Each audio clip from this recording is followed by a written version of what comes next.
Get ready to dance.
Ho!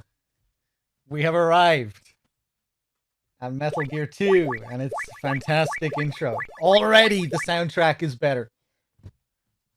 Already you can tell. These production values are sky high. Let me just see here. Some really great tracks in this. The first theme that plays is the theme of Solid Snake. That's what it's called, Snake's theme, which is quite badass. Then the second one, while we're seeing the backstory there, is called Zanzibar Breeze. I just took a quick break there as well. I needed to take a piss. Let me see. Alright, let's do it. Difficulty level, original.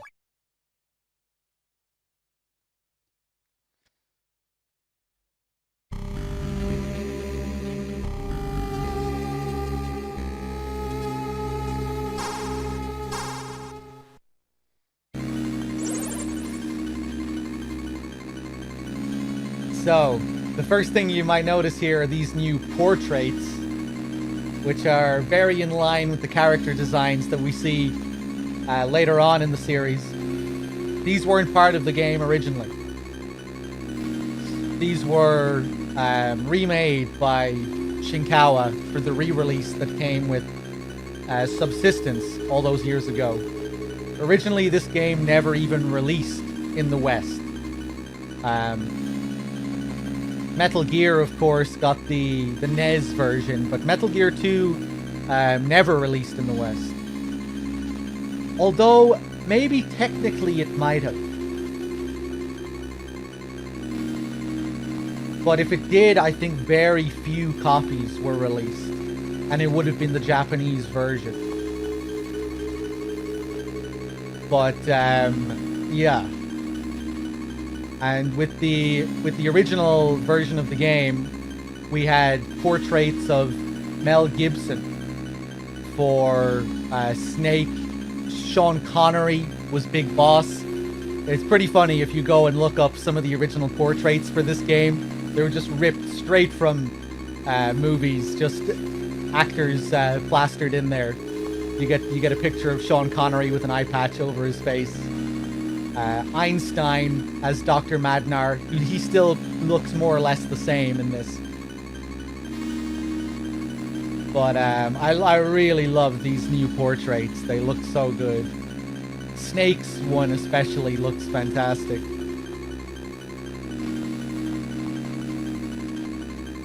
Really has that Shinkawa drawn quality, you know. Would remind you of a lot of the concept art. Metal Gear 1, Bad Humans? Were you talking to me there?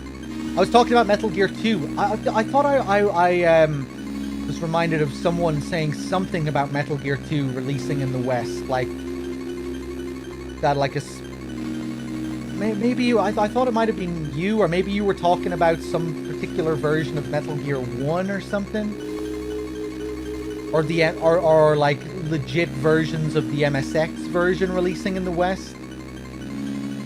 That it wasn't just the NES version.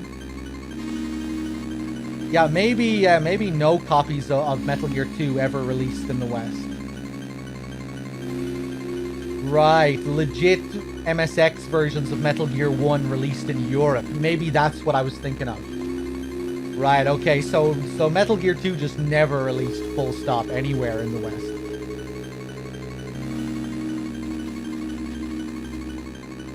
Right. Okay. Also, Blad, how's it going?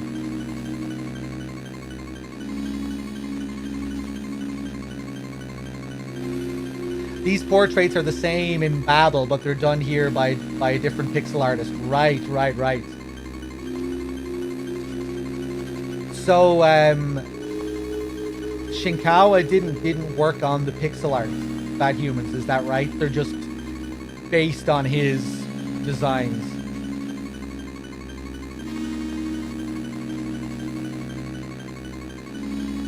I didn't actually know that.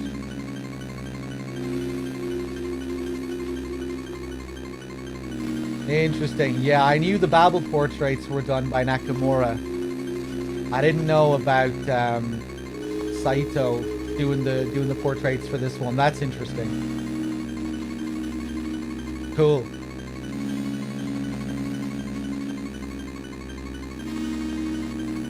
This is Snake. I've reached the infiltration point. Snake, right on time, as always. Let's get started. Commencing Operation Intrude F014. Let's go over this one more time. Your mission is to infiltrate Zanzibar land and arrest the kidnapped Czech biologist Dr. Keo Marv. Snake, we've provided you with a new anti-personnel sensor. Try switching it on. Roger. Okay, it's on. So maybe these portraits weren't even based on Shinkawa's artwork? The Snake one just really looks like it was, you know? Or at least inspired. Obviously, they had to have been inspired by his designs to some degree, but maybe not like a particular bit of concept art like I thought.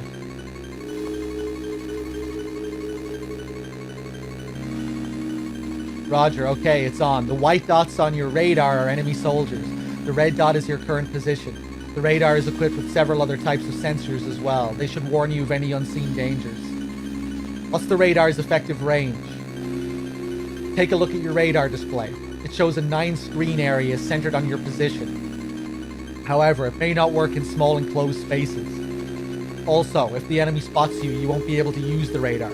The enemy will use a jammer to scramble it. Got it. Where can I find Dr. Marv? Well, Dr. Marv has a transmitter implanted in one of his molar teeth. When you get close to him, he'll show up as a red dot on your radar. So I just have to keep an eye out for the red dot. Snake, use frequency 140.85 for all future communications with me. Good luck. Over and out. So, we have a new radar system in this game. One of the new additions. No radar in the first Metal Gear. It's kind of a core system in Metal Gear 2. Quite a few new mechanics in this game compared to the first. Let's do it.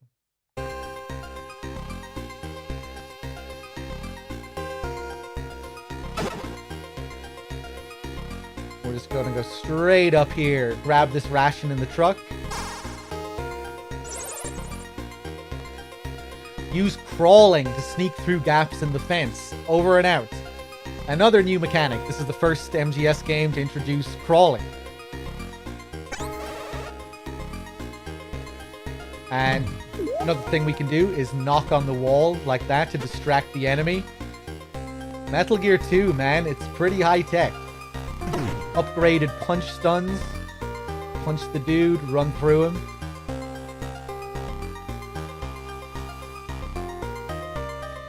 Here, we're going to wait for this guy.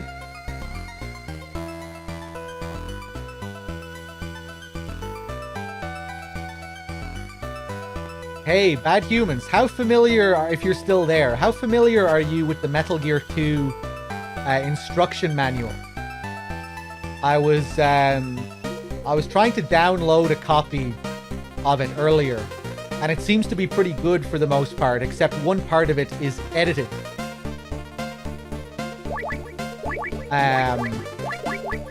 Like where they changed things to be more in line with various retcons and stuff like that. Like Master Miller's biography in the book was changed to include his backstory from Peace Walker and 5.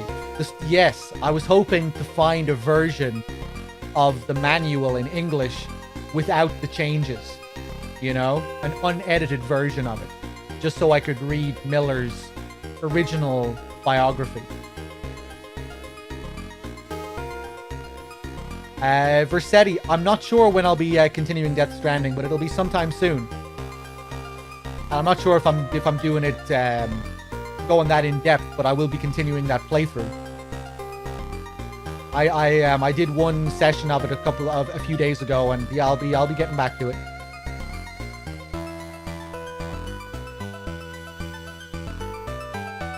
You look for... Hey, cheers, bad humans. Yeah, don't go out of your way or anything. I was just wondering if you had, like, a saved version of it.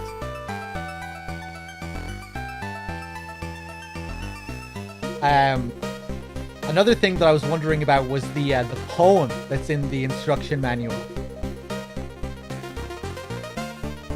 There's a song in it, sung by, I think it's described as being an anonymous song of mercenaries, or one. I think there's two different ones. One is referred to as an anonymous song of mercenaries, and the other one is says song sung among child soldiers in Africa.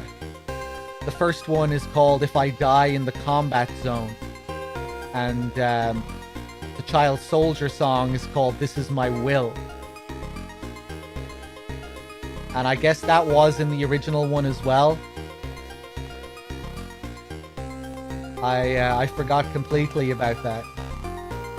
Pretty interesting, some of the info in the manual that you don't get in the game. Like, you know, Running Man, who we find out in the game that he joined up with a bunch of terrorists once he got caught for doping. You know how we always kind of laugh at that bit of dialogue? But the terrorist group that he joined up with was called Les Enfants Terribles. I forgot about that completely. I remember seeing it before on the MGS4 database. I think that's where I first encountered it, but I forgot about it. So, yeah, the Les Enfants Terribles was referenced before MGS1. Originally, it was the terrorist group that Running Man joined up with.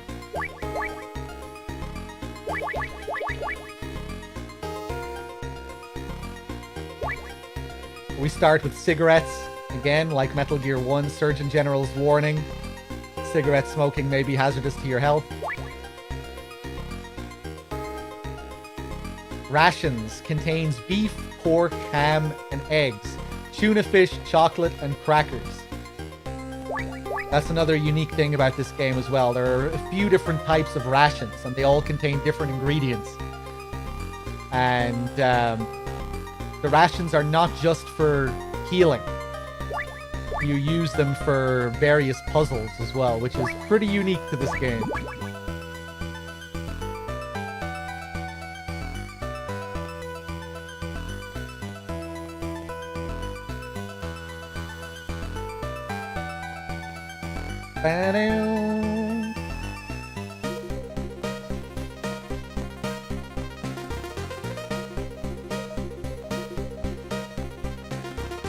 I'm gonna wait for this guy to move. Now we're gonna crawl through. Knock to lure him back down.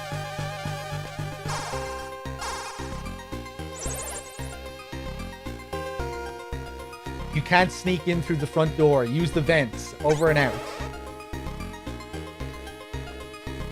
Hide. There we go. The stealth in this game is so much more involved. You know, we're knocking on walls, looking at our radar to see where they are on the next screen. Hiding in little crawl spaces. It's a vast improvement over Metal Gear 1. And better than MGS 1 as well in terms of stealth. Just much more of it, you know? Much more going on in this game. I could go up, punch him, and then go inside the vent. I think I'll wait for him to come back around, though.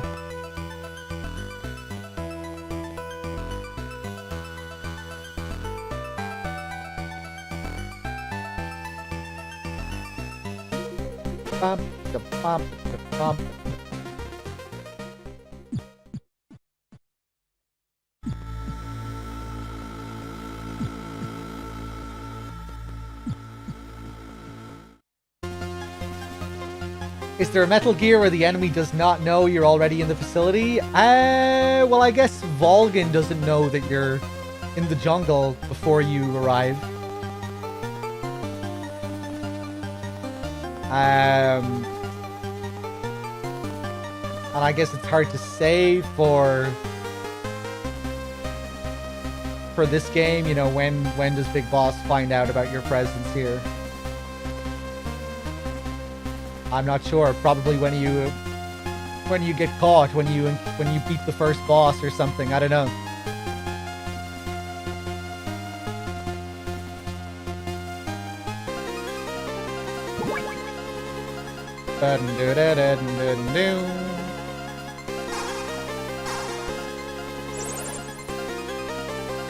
I'm Holly White.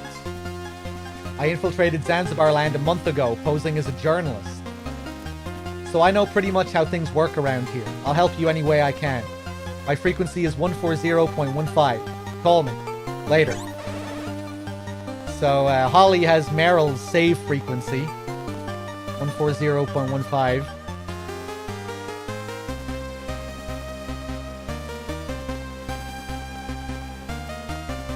So again, like Metal Gear, our first indoor area is some kind of tank hangar. We'll see that carry over to MGS1 as well. Completely different layout here, though. Very different level design, but still a tank hangar. Go. You really have to watch the radar a lot before you move on to the next screen. Just to make sure you're not walking into an alert.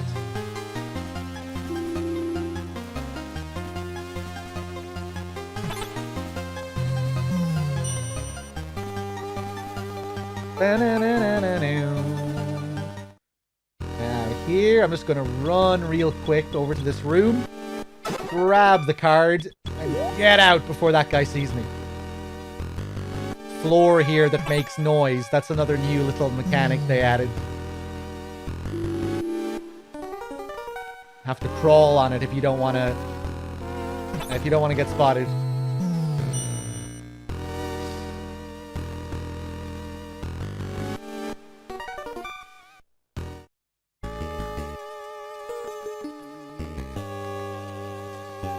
Why was the NES game so bad compared to this one? Well, they never made a NES version of this game. They made a NES version of Metal Gear 1. This is Metal Gear 2. Which never released in the West.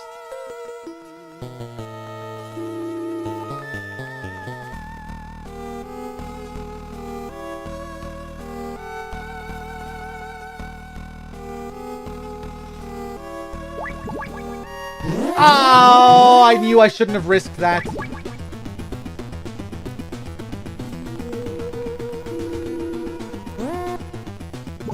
Right, fuck it. We're grabbing the gas mask.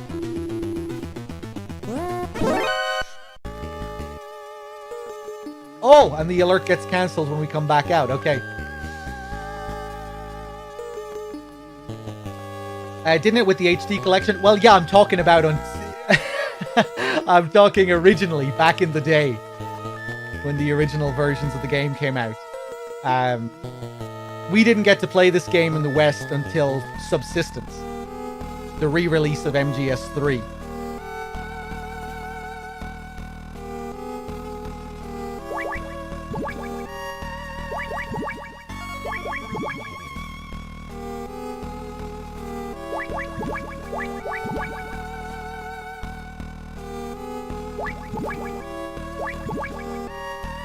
Go! Oh my god.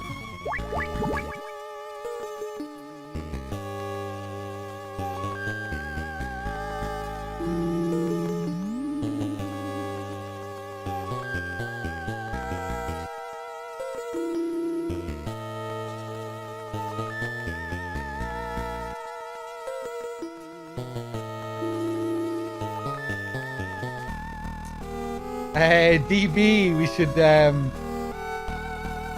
make a Metal Gear discography vid from the Genesis to present day. I don't know if I'd have much interest in doing that, but I appreciate the compliment.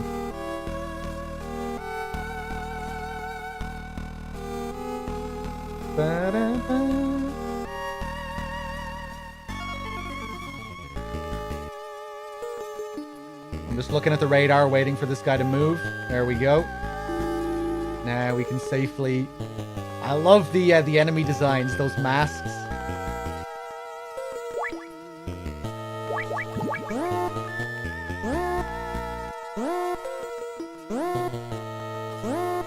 Okay, there's There's a camera up there in the next room, so I'm just going to wait for that to move back across.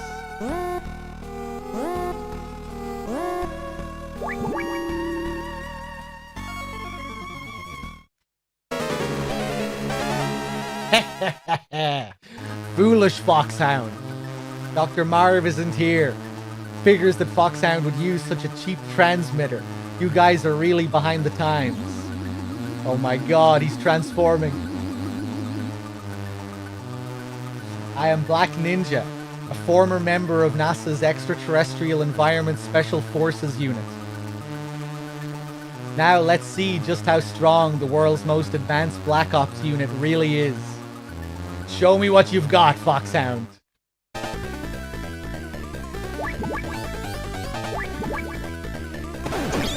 Oh, nice shot. Colonel, can you help me out here? If you need to know anything about mercenaries or enemy weapons, ask our mercenary expert, George Kassler. He knows everything. He used to work for us as a military advisor. You can trust him. His frequency is 140.93. We'll pick up the tab for the info. Just don't ask him about whale cuisine. Over and out.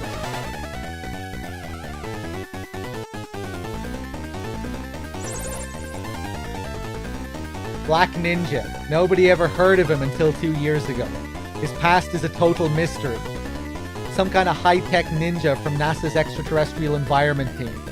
He's quick like a throwing star, specializing in lightning-fast attacks.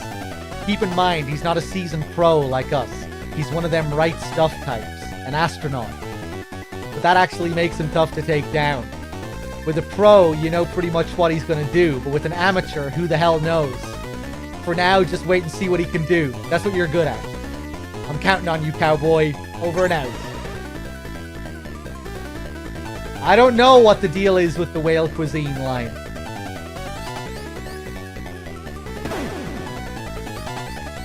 Who is Kassler based on in the original game again? I forget. Maybe it has something to do with that, with the actor that they used.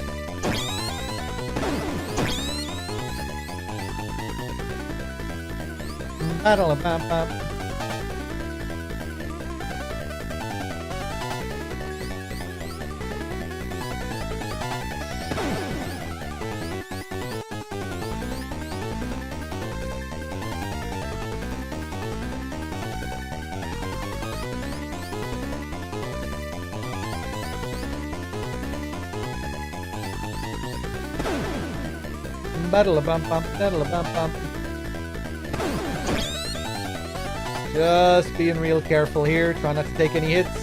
Taking my shots when I can. Ah! Nice. Nice, nice.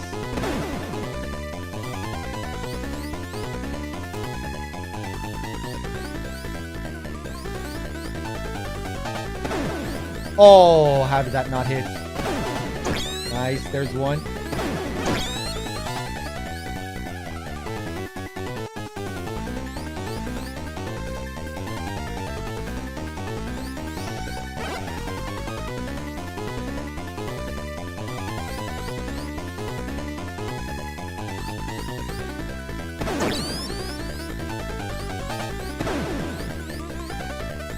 Oh!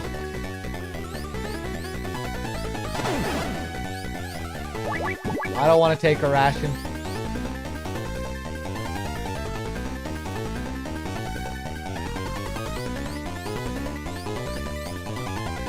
Got him.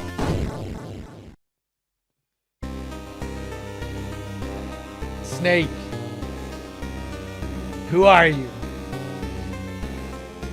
How do you know my name? It's me, Schneider. Kyle Schneider, remember me? Oh my god. Schneider, you were in the Resistance at Outer Heaven. But I thought they killed you. You've still got a lot to learn, Snake. I was almost killed, but not by them. By you and your country. Hey, what's up, Metal Gear D model? How's it going? What are you saying, Schneider? Snake, after you destroyed Metal Gear, NATO launched a massive bombing campaign against Outer Heaven. All of us resistance fighters and the children of Outer Heaven, they didn't care about any of us. There was no escape from the flames. They died like animals in a cage. I can't believe this. Think about it. The children of Outer Heaven were originally war orphans and refugees from all over the world. They were a liability, and NATO didn't want to deal with them. No! You're no different. They'll forget about you, too. But he wasn't like them. Who? He came and saved us from annihilation. He forgave us for what we'd done. He gave us a new land to call home. A new family. He did. You mean... Snake, you'll understand soon what a wonderful man he is. Snake, I owe you a debt. There's no hate between us. I'll tell you where Dr. Marv is. It's what he would want me to do. Find the man who's guarding the cell where Dr. Marv is being held. Follow that man and he should lead you straight to the cell. You can tell him by his green beret. He should be on the first floor. Got that? The green beret. Follow the man in the green beret, for fuck's sake. You hear me? Follow that fucking guy in the green beret. How many times do I need to say it? Remember, the guy in the green beret.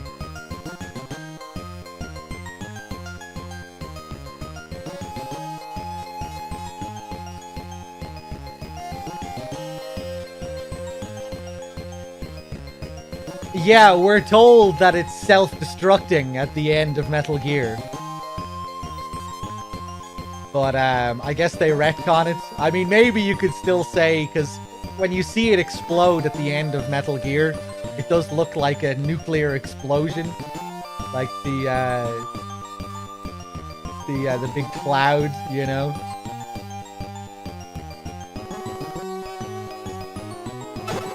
Here we get card number 2. Let me just look up what it says about Schneider in the manual.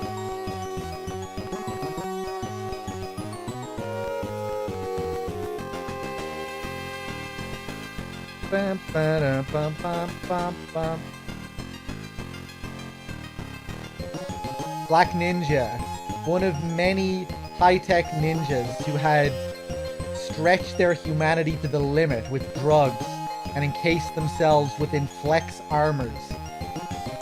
He is from the Out-of-Earth Environment Special Forces, a NASA top-secret project. Controversy arose because people believed the unit was too dangerous to exist, so they were dismissed before their actual debut. Some members fled from facilities armed and sought asylum in Zanzibar.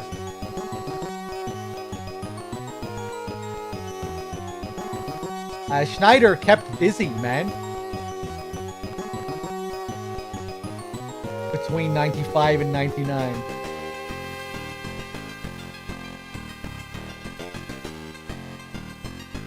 Unless all of that was a cover story.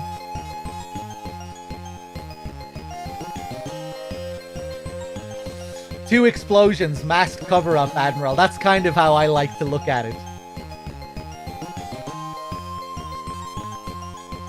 That there was a real, some kind of real self-destruction, but it wasn't designed to blow up the whole base or something. I mean, I don't know.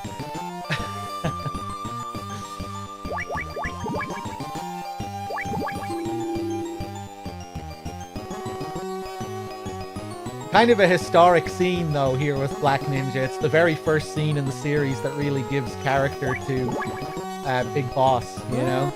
Describing him as the character we know. Very much in line with how he's characterized later on as this messiah, this godlike figure who came and gave these mercenaries a new place to call home. Very Colonel Kurtz.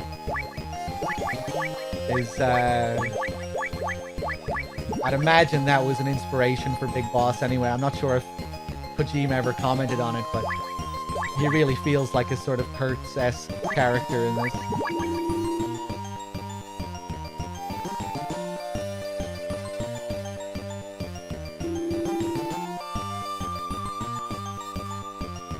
better let him.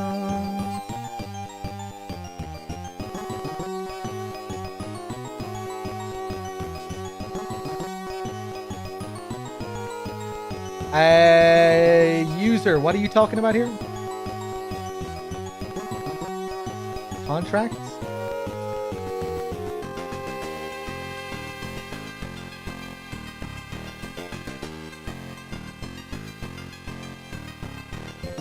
I have no idea what you're talking about, user.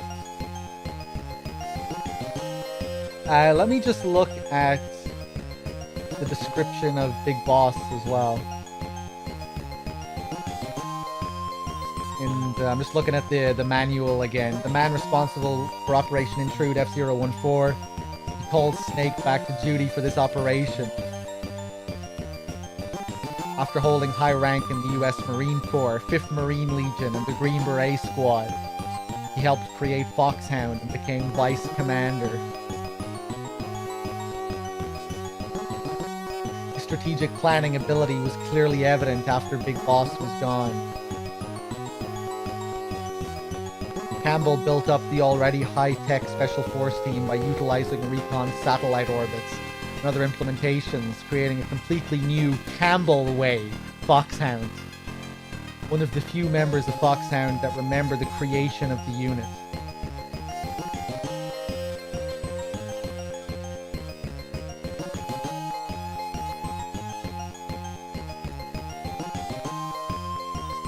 Wait a second, that wasn't a description of Big Boss. That was all about Campbell. Wait a second.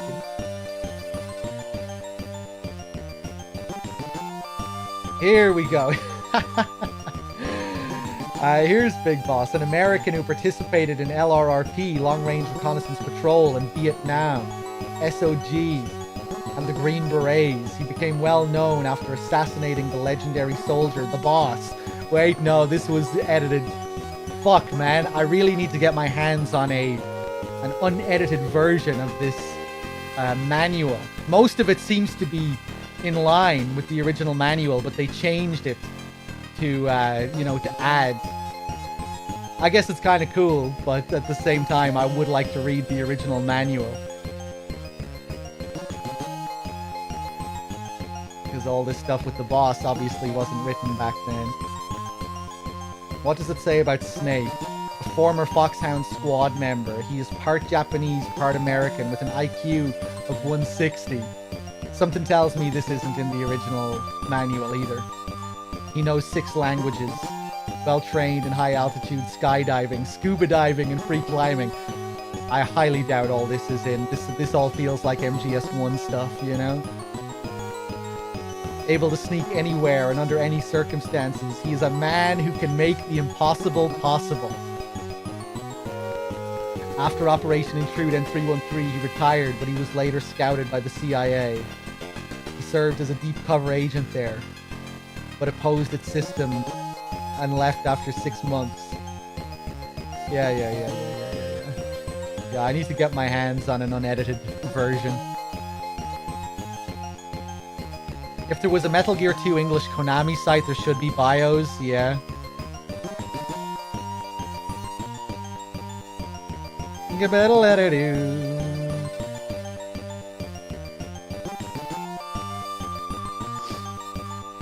Oh, that's okay, user. I'm doing alright. I'm having a decent week. Okay, let's go find this asshole in the Green Beret.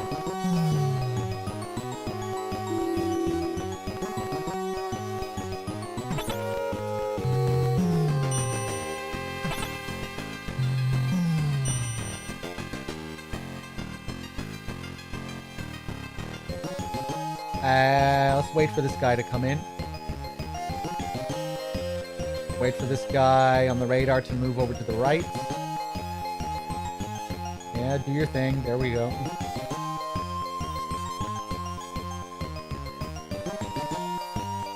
Wait for this guy to come up. Give him a little punch.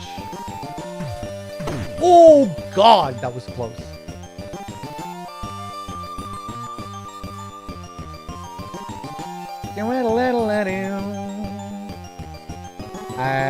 I'm just gonna stun that guy.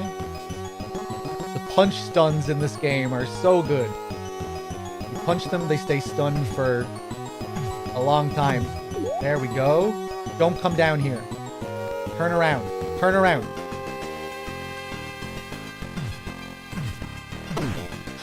Go, go, go, go, go.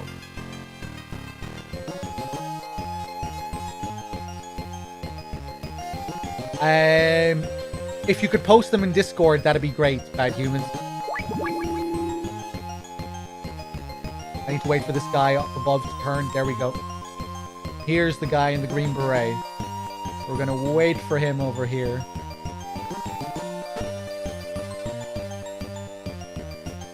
By the way, if you want to join my Discord, !Discord.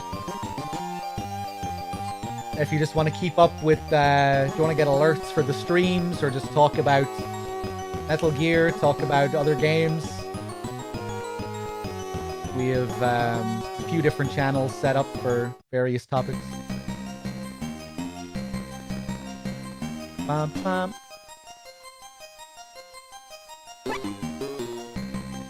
What happens if you distract him here? Does that just fuck up the whole thing? No, it doesn't. Okay.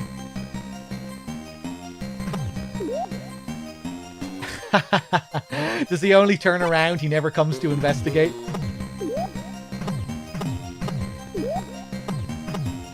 Okay, I can't remember the last time I tried that. Hey, Bloody Crow, are you still there? I don't remember thanking you earlier for your 40 months. Thank you. Sons of Liberty with the 31 as well. Cheers, guys.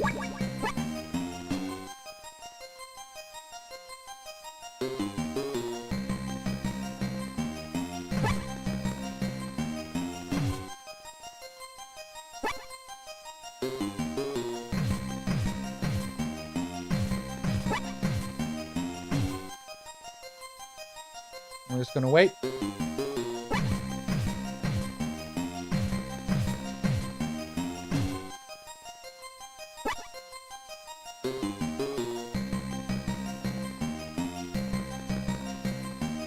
The worst thing about this is that if you fuck it up, you have to go all the way back to the start and do it again.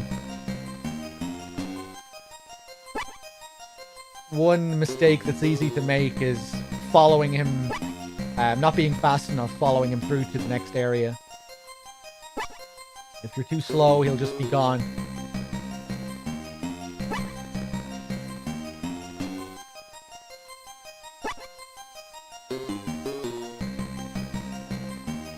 Ba-dum, ba-dum, bum, ba-dum, bum. Ba-dum, ba-dum, ba-dum, ba-dum, ba-dum, ba-dum, ba-dum.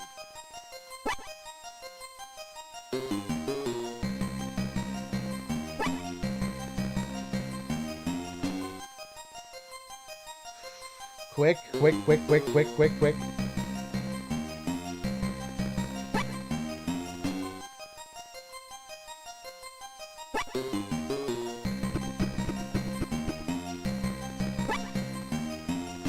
Asia, Christopher.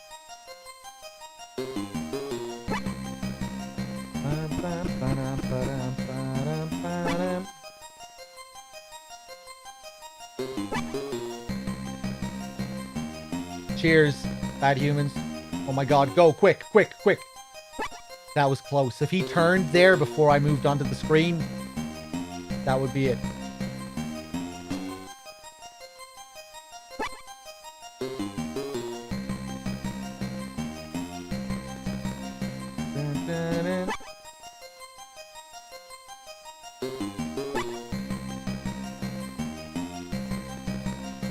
And, ooh, I thought we made it. I thought that was the very end.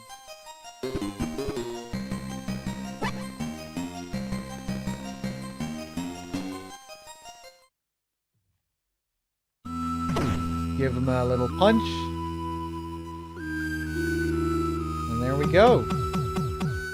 So, this is where we're supposed to contact Madnar.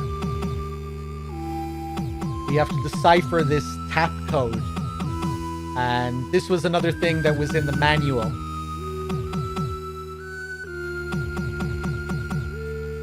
You had to figure it out based off of some kind of table they gave you in the manual. What happens if I call Campbell? Does he talk about it? It's a tap code. They were used to communicate in North Vietnamese POW camps. Before that, they were used during the Korean War. Instructions on deciphering the code should be written in the software manual. Over and out. There is another description of the tap code in the manual as well. It says, the tap code was a communication method used in POW detention centers of North Vietnam. Prisoners often referred to them as Hanoi Hilton. Some claim it was already established by the Korean War. It's based on coding and decoding through taps, noise, and sounds. The sender, with the table in mind, hits the wall and floor pipes, anything that could create a reverberating sound.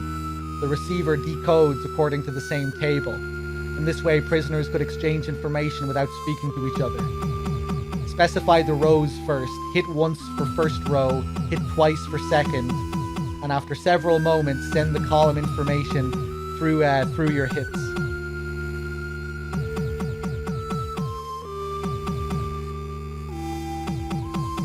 Bam, bam, bam, bam.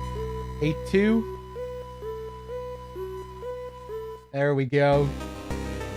Dr. Madnar. This game never released on NES, Christopher. This game never released, and it never released in the West until Subsistence. When it was released with, when it came with MGS3 Subsistence. What is it? Originally MSX, along with the original Metal Gear. Those were originally MSX games. Yeah, the original was MSX. And then later it was re-released with the Subsistence version of MGS3. Both Metal Gear 1 and 2 were re-released.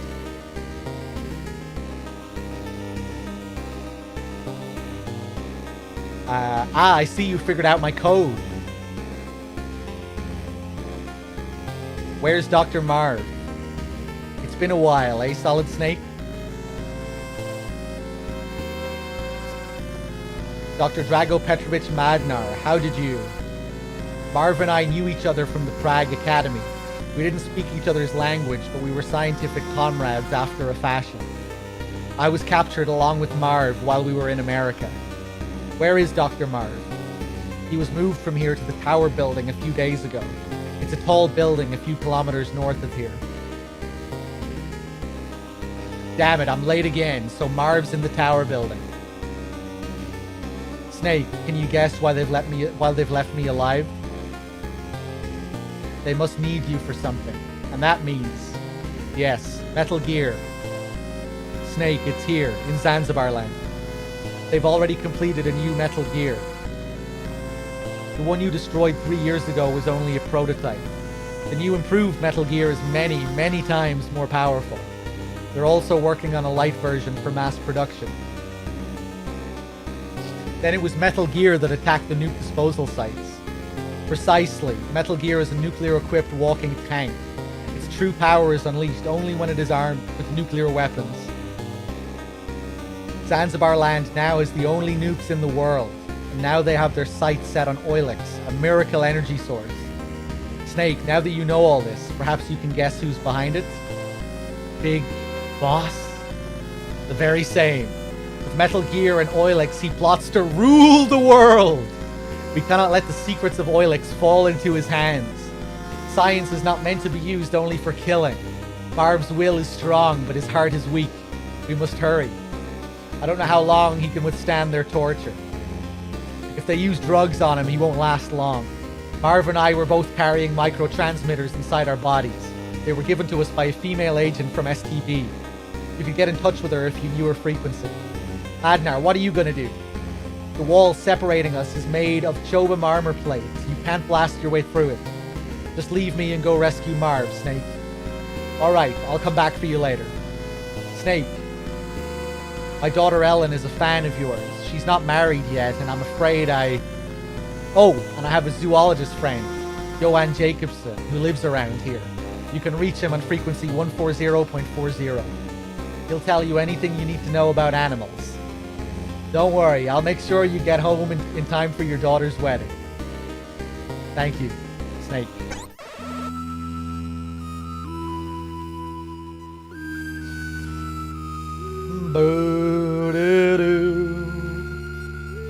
Okay, let's check out this Jacobson character then, shall we?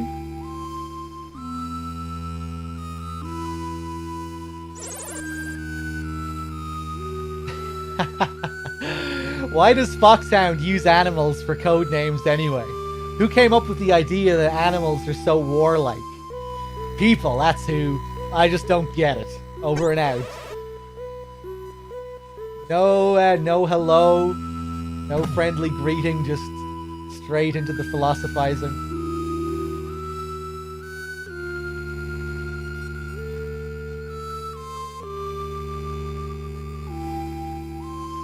Bam, bam, bam, bam.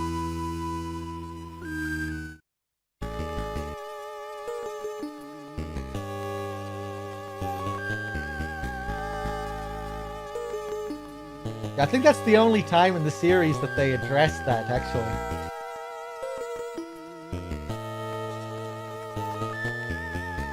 Where they talk about, animals being used for code names and why that might be. I don't think characters ever really discuss that at any other point.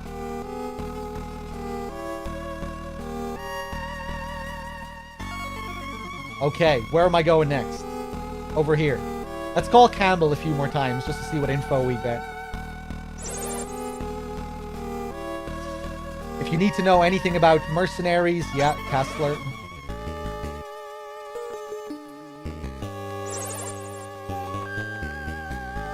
If you get into trouble, give MacDonald Miller a call. He used to be our survival master, a good man to know. He's also an idea man. Feel free to ask him anything. He'll help you think of a solution. His frequency is 140.38. Over and out. Let's give him a call. You can drink your own saliva, but never spit it out. The enemy can tell how tired you are by looking at saliva on the ground or on plants. They can even estimate how long ago you were there. So don't spit in public. It's a dangerous habit. Over and out. That was the perfect first call to get. No hello, nothing. Just straight into saliva talk.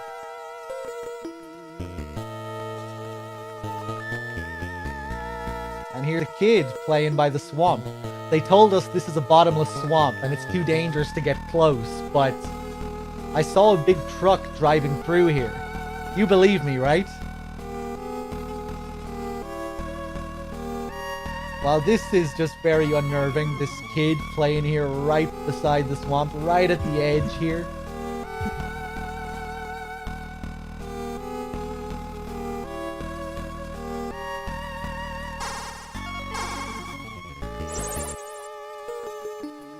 Snake, watch out. You're in a minefield. Who are you? I'm your #1 fan. Keep up the good work. I wonder who that is.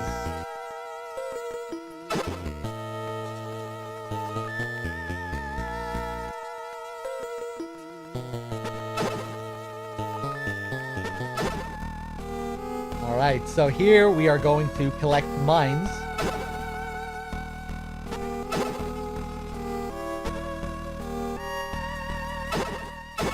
Very similar to MGS1.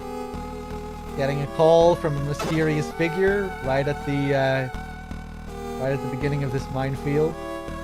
But yeah, we need the mines to beat the next boss. They are a necessity here. How many do I have? 11? That should be enough.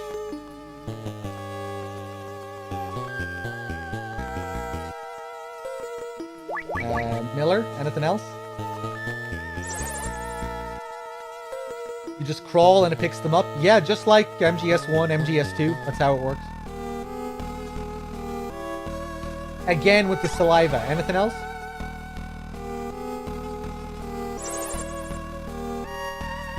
Adversity only makes the human will stronger. Over and out. Short and sweet, that thing.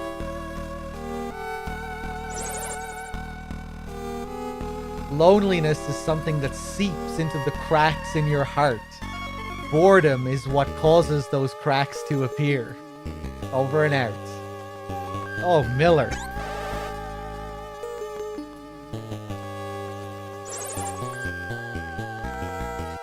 When faced with a difficult task, just tell yourself, I can do it, and do it. Imagine how happy you'll be when you succeed. Don't picture the game over screen, even if you make a mistake. I love this one. Like, who does this? You know, do you guys picture the game over screen when you're struggling against a hard section? Like, no, stop thinking about it. I don't even want to imagine it.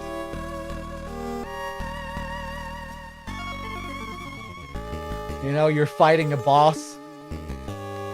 You think you're not sure if you can make it through, and you just can't stop picturing the game over screen. In Dark Souls, I mean, I don't think I ever picture the game over screen when I'm in the middle of a boss fight. Maybe some people do it though.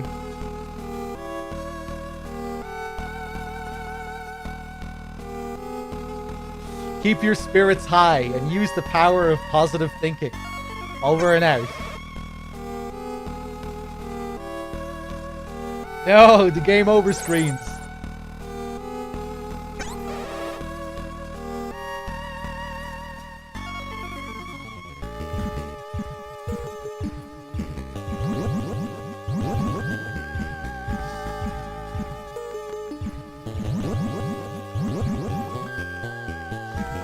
Maybe I should go to a therapist and say that and see what they have to say.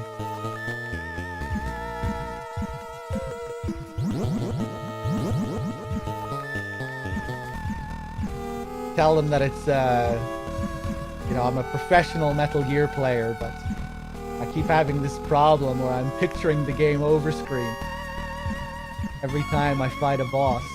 It's becoming a real problem. What would a therapist say to that? I wonder.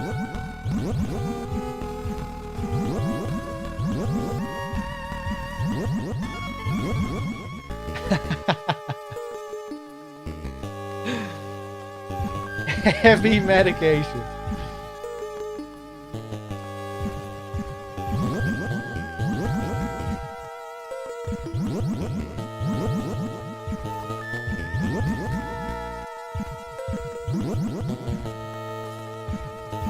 There we go.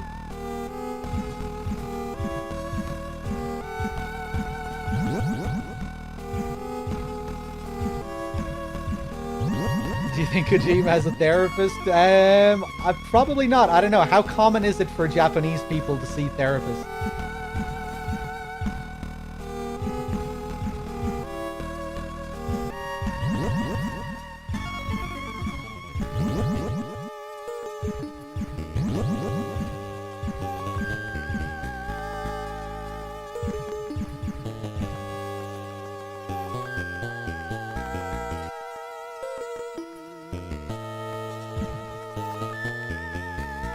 I'm gonna kill this guy.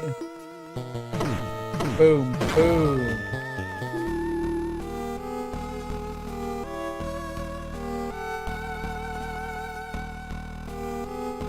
But is Kojima a common man? Yes, certainly not.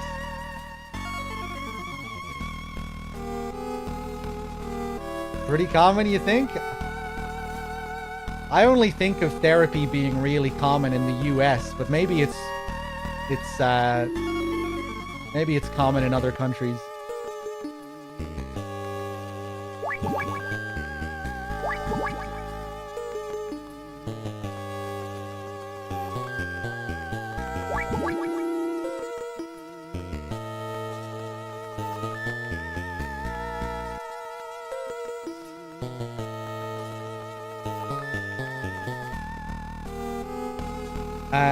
Okay.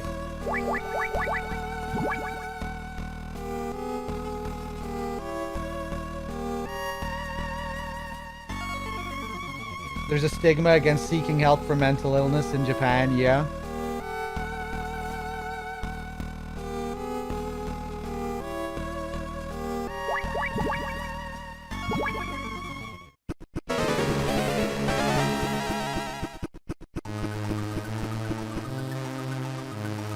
A visitor. What a pleasant surprise, and just in time, too. I was about to go for a little run. I am Running Man, the world's fastest mercenary. No man can keep up with me. See for yourself.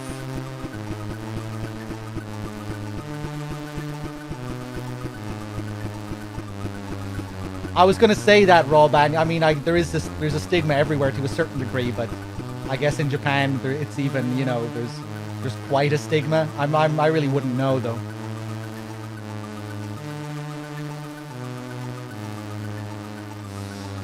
What do you think?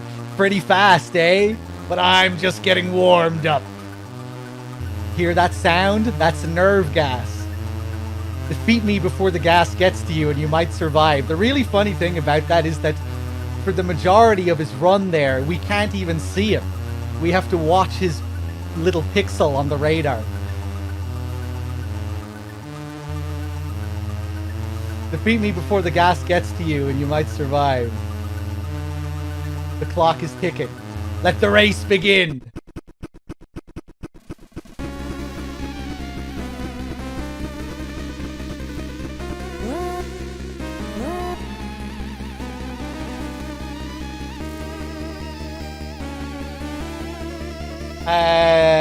Let's see. I just want to take a look at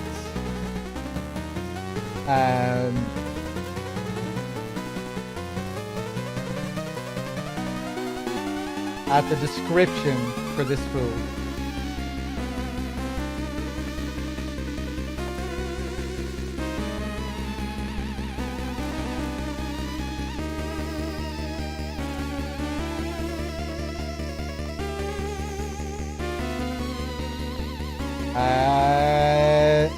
Running Man, former short-range runner who used to be a famed Barcelona Olympic runner.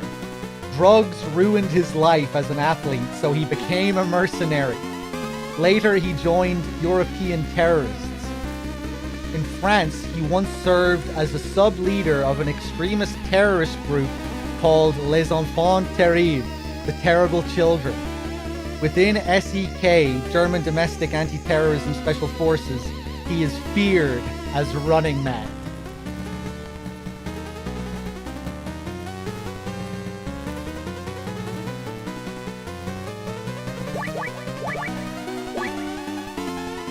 Right, Vlad. Well, I just figured someone may have known, you know.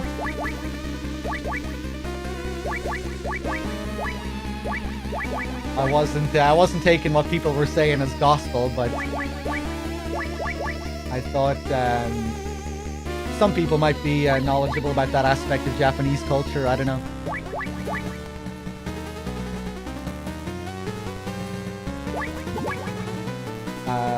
Let me see here. Let me call Castler.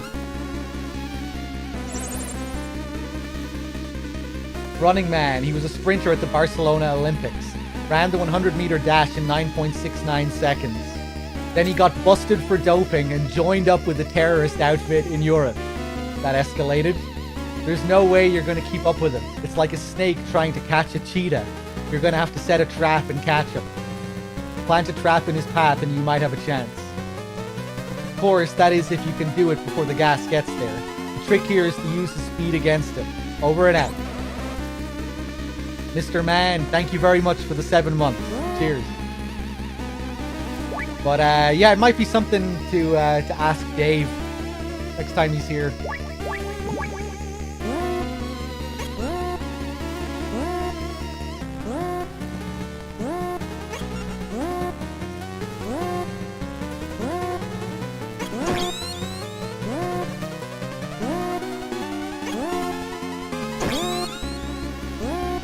Boo-doo-doo.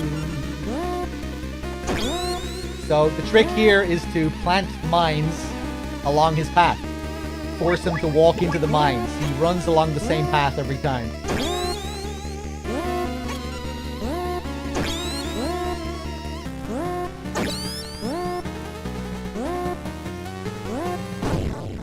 There we go.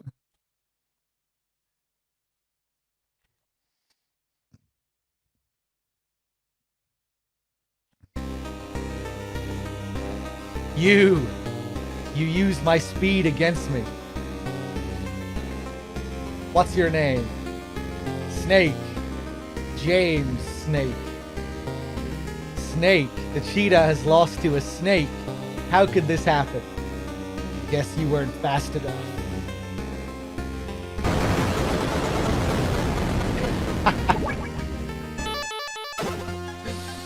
Card 3.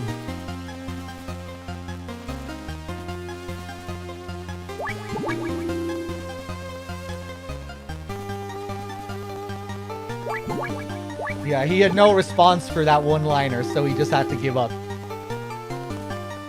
Nah. I have nothing. I can't follow that up. I know what that is. It's a Stinger missile. They took some to the factory on the west side of the Zanzibar building's first floor the other day. Said they were going to put them on some tanks. Oh my god, this kid is an absolute legend.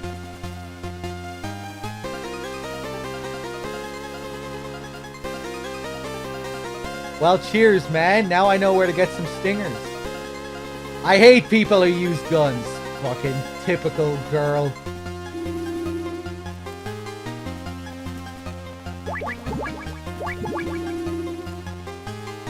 Let's see.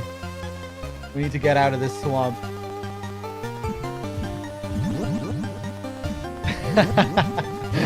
Oh no! I thought I fucked myself up there. If we die now, it's really bad news.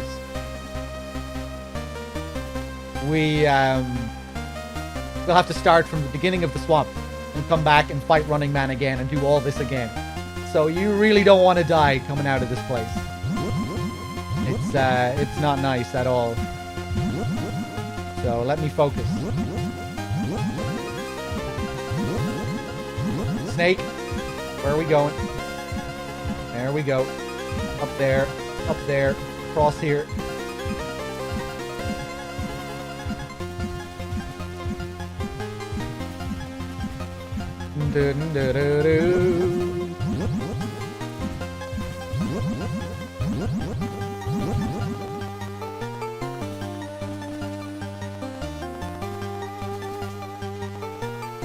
Hey, what's up, Plasmic?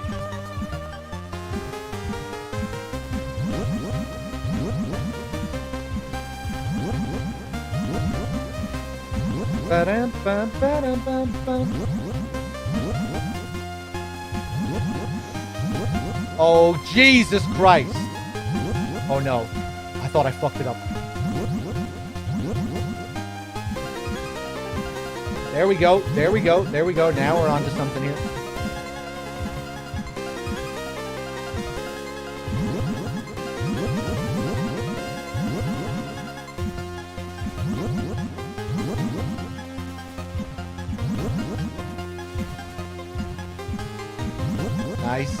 Nice. Progress.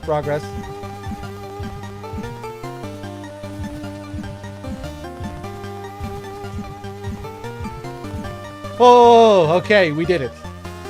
So now we're gonna go back to this building and get these stingers.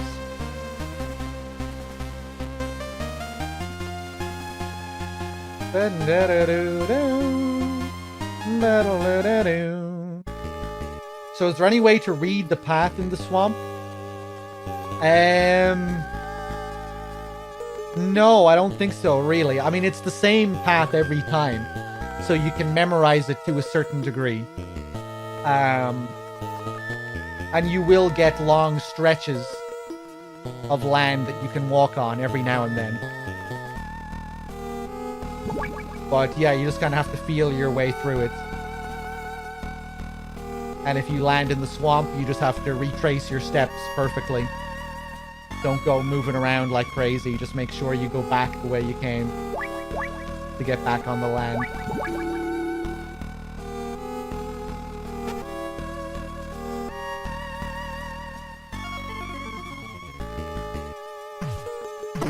Fuck you.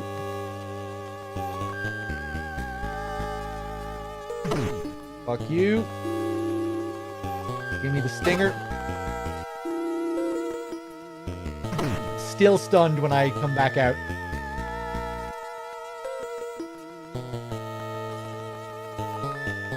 And that's how we do that. Back out the door.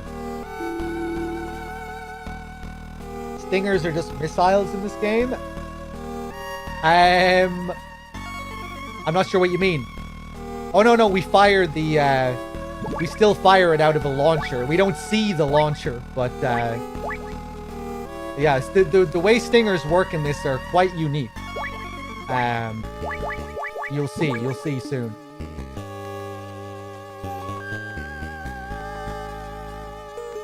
Just to show you here as an example. When I take out the stinger missile, a cursor appears on the radar, and that's how we fire the stinger. See? I'm moving it around the radar now. So I have to find the spot, and then when I fire, the stinger will land on that area. Yeah, it's pretty cool. It's quite different to the later games, obviously. But yeah, pretty unique how they utilize the radar.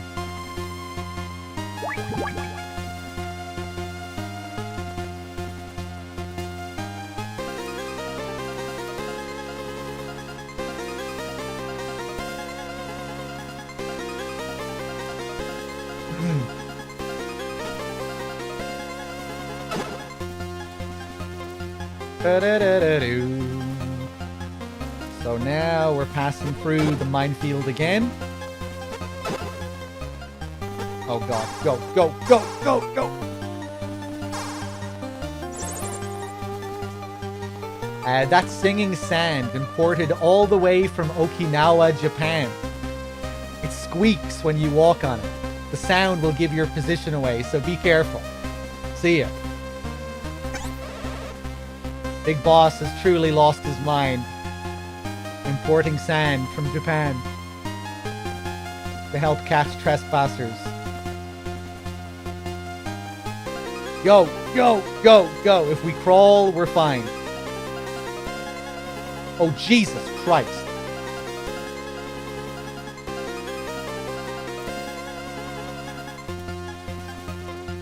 Go.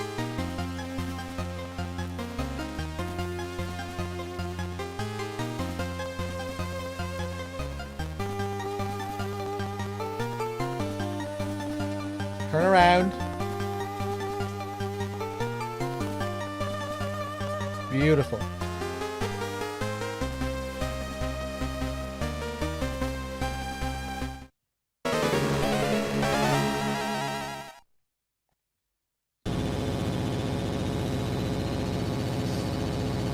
Heinz D, round 2. This one can actually fly around. Oh my god. It's actually moving. Oh, go, go, go.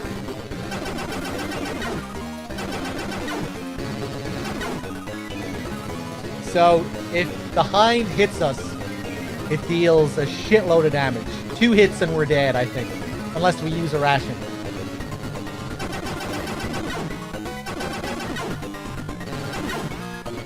Let's call Caster.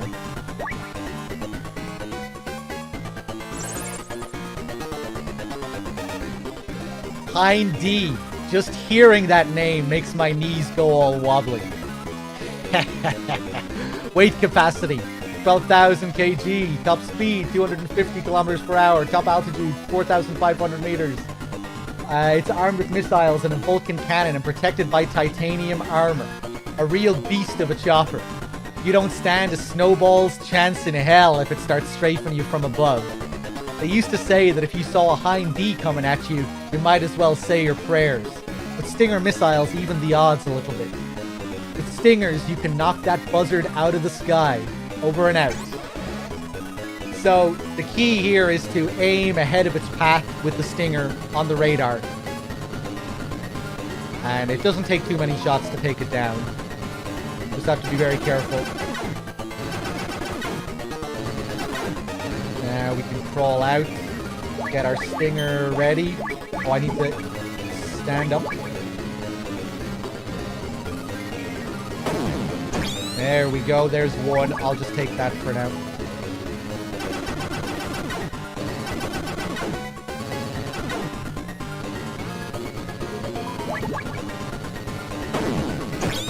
There's one. There's two. Can we get a third right here? Oh, yes.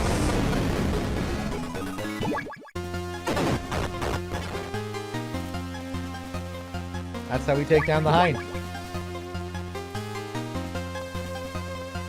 Certainly more involving than the Hind in Metal Gear 1. I really do like how the Stinger functions in this.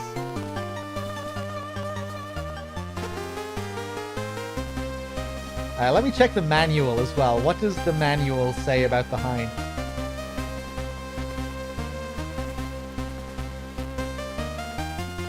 Does it say anything?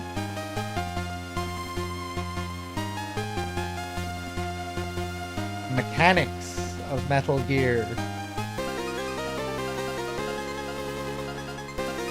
The Hind D. Oh, a huge amount of information on the Hind D in the manual.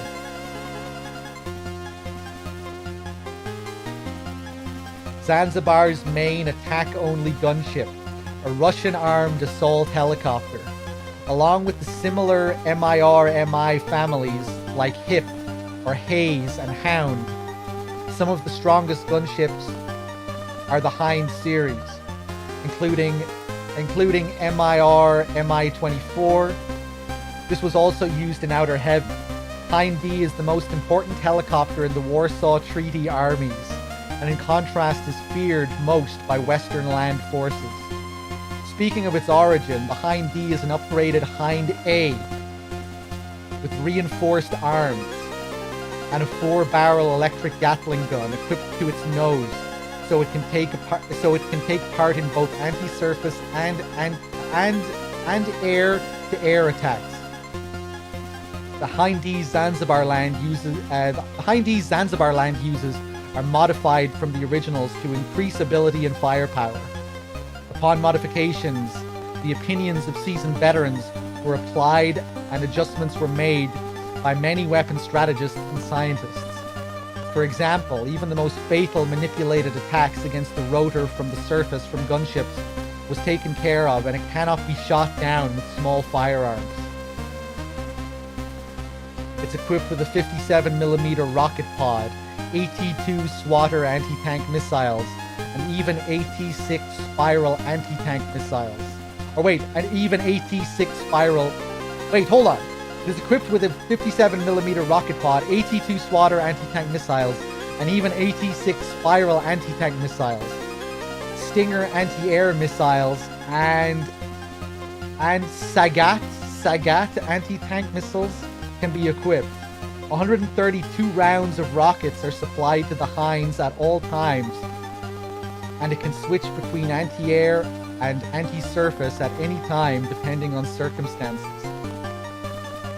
Also given a load of extra information like the amount of crew that it can carry. Crew 8, 2,200 horsepower, 2 TB3, 118 turboshaft engines with upgraded interaxial, max speed, overall height, length. A lot of info here.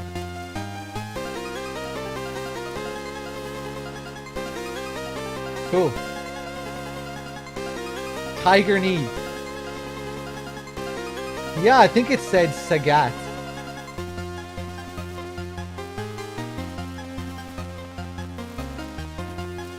I really must go through the stuff in the manual more often when I play this, because there's a lot of extra stuff in there. Be worth going through in the in-depth playthroughs, you know? You're good with a cardboard box, right? Why not try posing as part of the cargo? I'm changing frequency for our future communications. The new frequency can be found in a photo in the software manual. Over and out.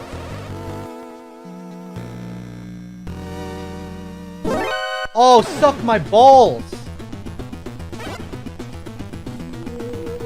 I thought I was cool to stand there. Okay, let's go back in.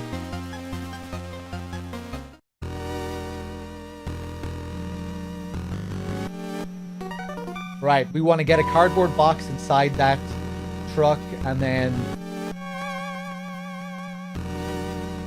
get on that conveyor belt. We need to pick our moment here. Go, go, go, go. Back out. Into the box. Smooth.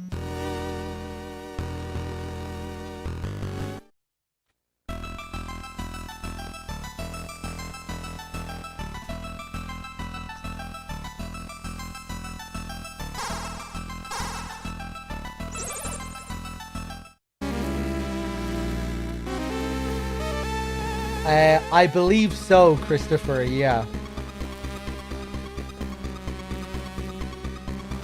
Snake, I'm in trouble. They discovered my identity and now I'm a prisoner. Help me. Just when I finally managed to contact Dr. Marv. Where are you? Give me your location. I don't know. I was blindfolded. I think it's somewhere in the tower building. Oh yeah. Snake, I hear noises. Off to the left, I hear an elevator. And to the right, I hear a noise like a pump. There's water flowing in front of and behind me. Water in front and behind, a pump to the right and an elevator to the left. I think I've got a pretty good picture now. Snake, I don't think they know about my radio yet, but come quick, I'll be waiting.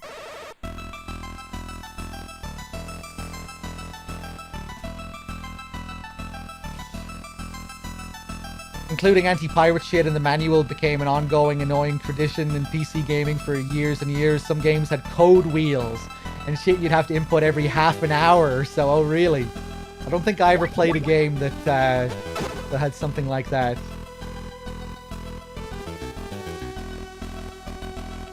When does Promise play in Silent Hill 2? It plays in the credits for the Maria ending. And Promise Reprise plays when you meet Angela in the apartment.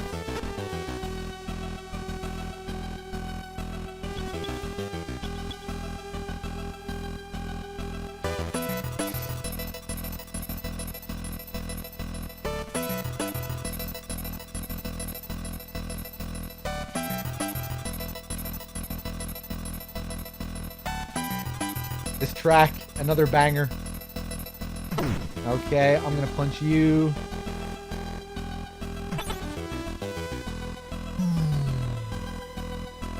Ba-da-da-da-doo. Ba-da-doo.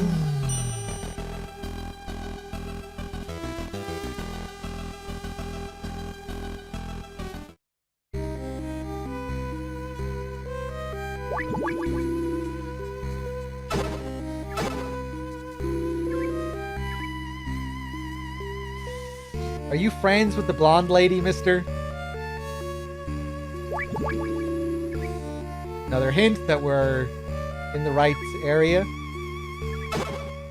Plastic explosives. Something that's kind of unique about the C4 in this game is you can either put it on a switch or a timer. And that's something that I don't think we ever get in any of the later Metal Gears, where it's always on a switch. But in Metal Gear 2, we get to choose. Look how fancy this is. There's no real reason to ever put it on a timer, I don't think. But still kind of cool that you have the option.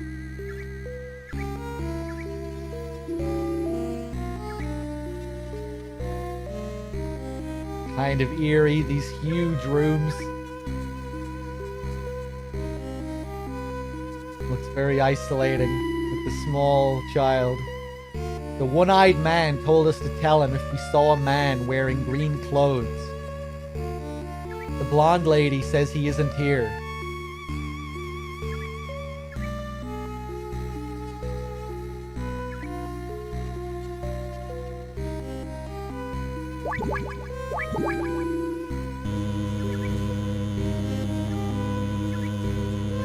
Well, we see someone on the map beside us here.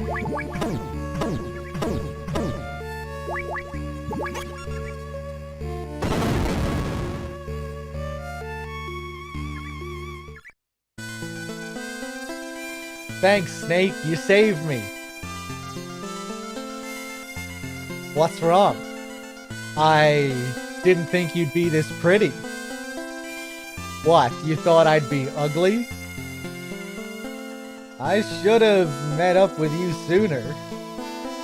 Snake, about Dr. Marv. Denied. I'm pretty sure he's okay. Pretty sure? I thought you said you'd made contact. Well, I haven't actually met him. He's under armed guard somewhere, but he sent a message by carrier pigeon. It might be some kind of clue. A pigeon? Where is it now? I found it, but it flew away just as I was about to catch it. I saw it heading up the elevator in the tower building. Toward the roof, she saw the pigeon heading up the elevator. The pigeon was inside and utilizing the elevator to go to the top floor. Just as she was about to catch it, she saw the pigeon heading up inside the elevator.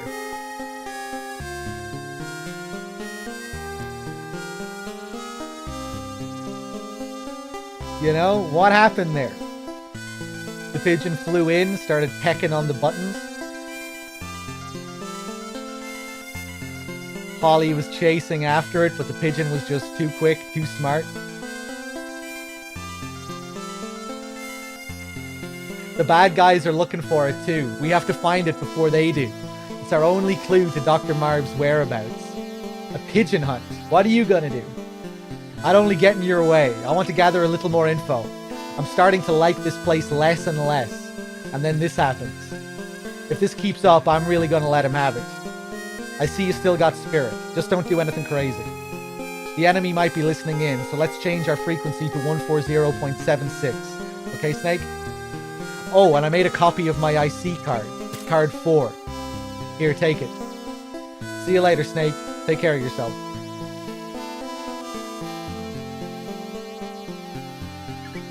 Holly! What?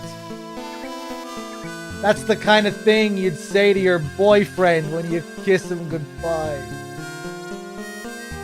Oh, God. Oh, no. Oh, God. Oh. Oh, Jesus. Oh, God. Oh, no. Then what, Snake? What should I say? Stay alive and we'll meet again sometime. Deal.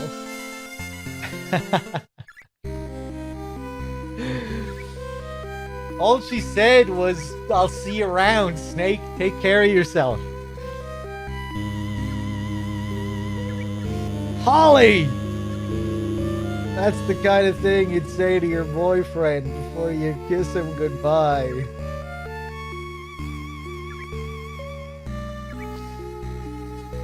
Alright, where are we going next?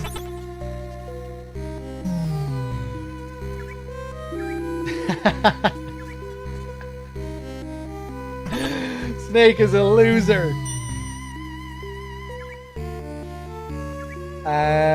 Let me see. Oh, man. We need to go back to that first elevator that's right in front of us there.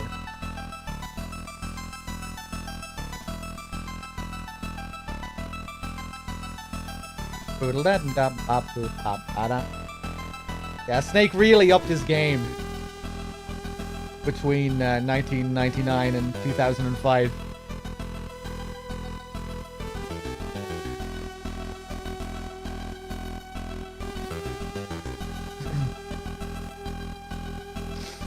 You haven't missed Rahi Putelli. No, not yet.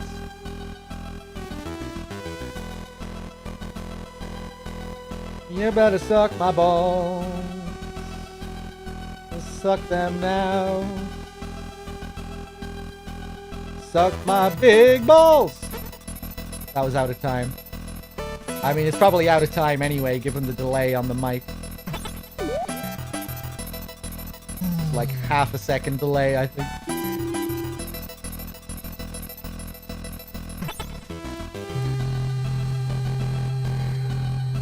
Oh, God.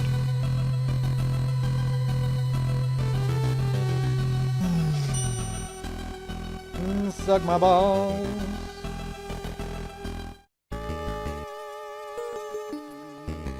There used to be a veranda south of here, but the passage is buried now.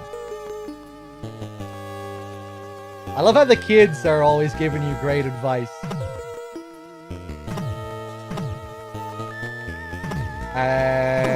There we go. Sorry, kid.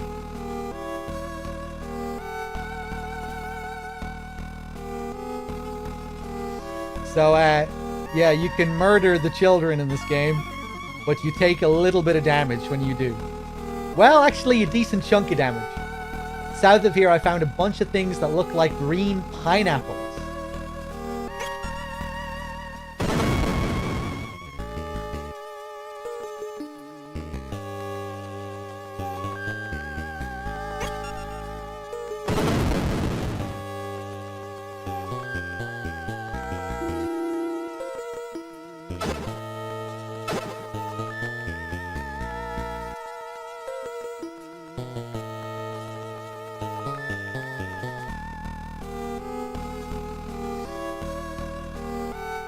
Think of all the future child soldiers you're preventing. That's one way to look at it, I guess.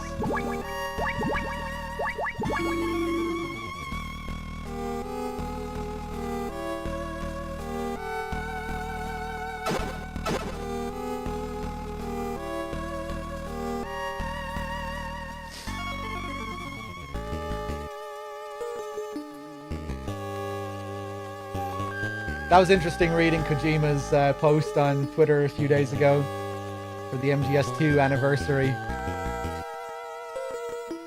How he was prevented from using footage of child soldiers in the game. Which I guess he was going to show during the scene where we learn about Raiden's backstory.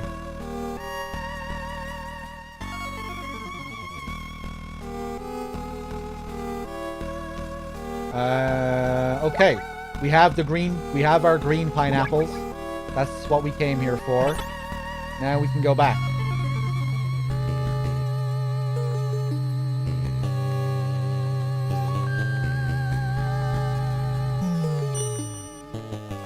I can't remember what else he mentioned.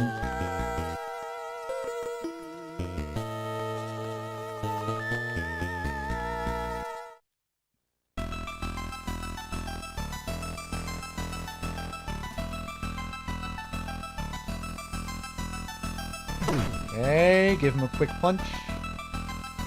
Now we're going all the way around to the central elevator. Come on.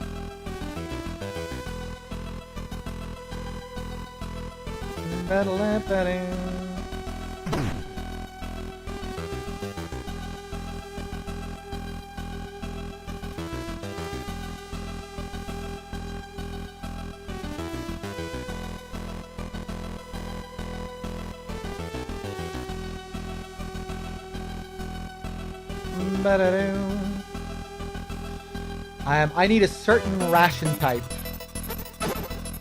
for this pigeon. And I have all the rations, so we're good. Okay.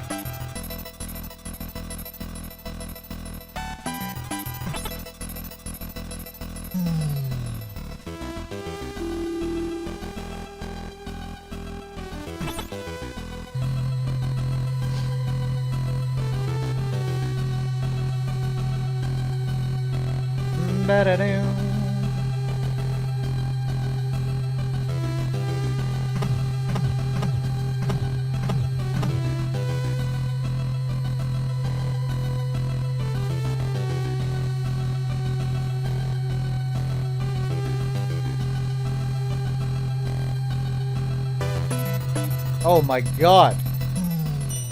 30 floors.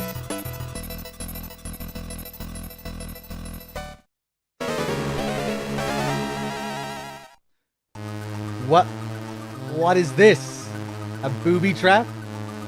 That's right. A trap clever enough to catch a fox. Or should I say, a foxhound? Oh, yeah.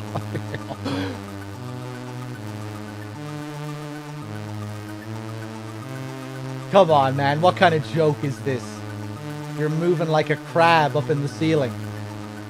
I'm Red Blaster, and you're not going anywhere. My grenades will see to it that your death is slow and painful. So, this guy is an absolute joke. He has these wires planted here in order to keep us trapped in this little space. If we want to get rid of these wires, we have to push up against them like that. But we don't even really need the extra space to begin with, because he's so slow up there. I don't know what... He really miscalculated.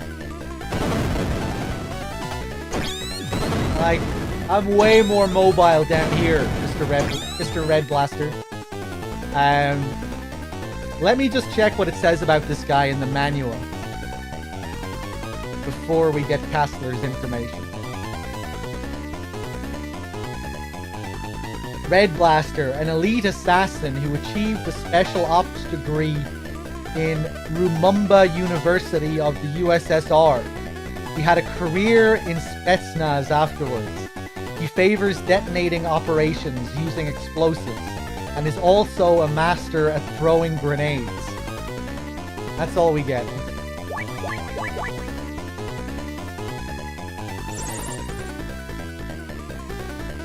Red Blaster. He's an elite assassin who likes to blow things up. He'll set booby traps all around to pin his target down, then use those grenades he always carries to finish the job. Snake, give him a taste of his own medicine. He's bound to be hiding behind a wall or something, but you can flush him out with a grenade of your own. Over and out.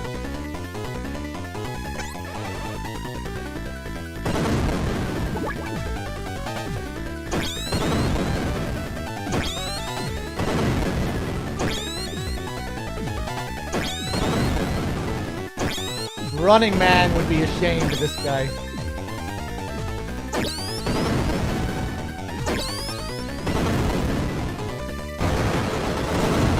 Boom!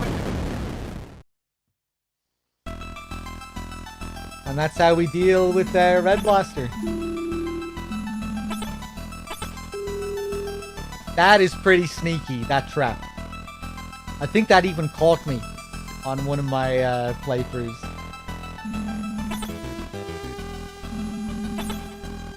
So I guess that's something.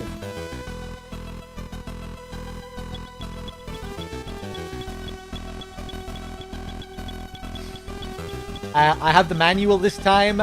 Yeah, I have a translation of it. It isn't completely accurate, but most of it is, I think. The door to the roof is painted shut to prevent trespassers. But it's jury-rigged, so you can probably blow it up pretty easily with plastic explosives. See it. Okay, let's set down the plastic explosive. I'm back up at it.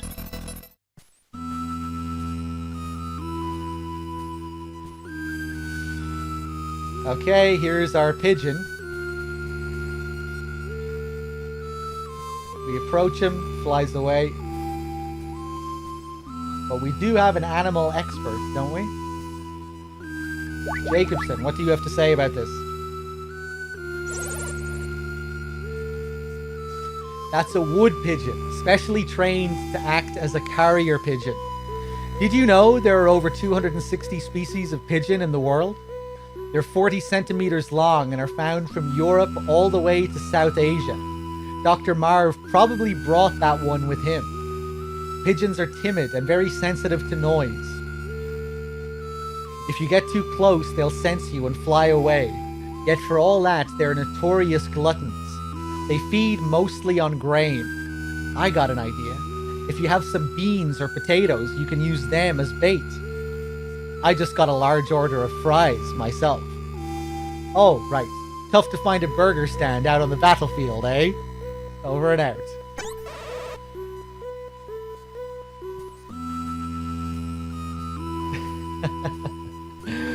He'll tease us with more fast food later on as well at the end of the game. So we're going to find our rations that contain beans, potatoes. This is the right one. So now we're going to try and bait the pigeon with our food.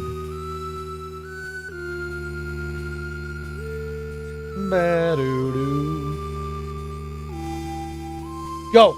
Go! You son of a bitch!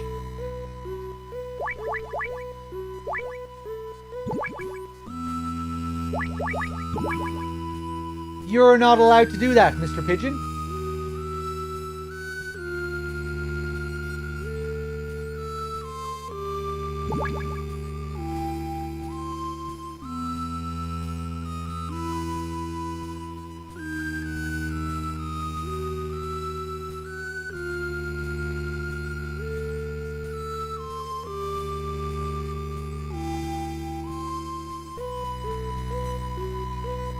There we go. There we go. Huh? There's a piece of paper tied to the pigeon's leg. Help. W-I-S. Ohio. Hio Marv. Only the H is in lowercase. Some kind of message from Dr. Marv. What could it mean? We turn it upside down. Get the code. Hadi Jemarv, Komamdela, Chem Genomir, Delame Puze Zivrja Ukal, Pevne Dufam, Zeme Zakranite, Merj Puteli, Drahi Puteli. What's he saying? I can't understand a word. Better ask Madnar.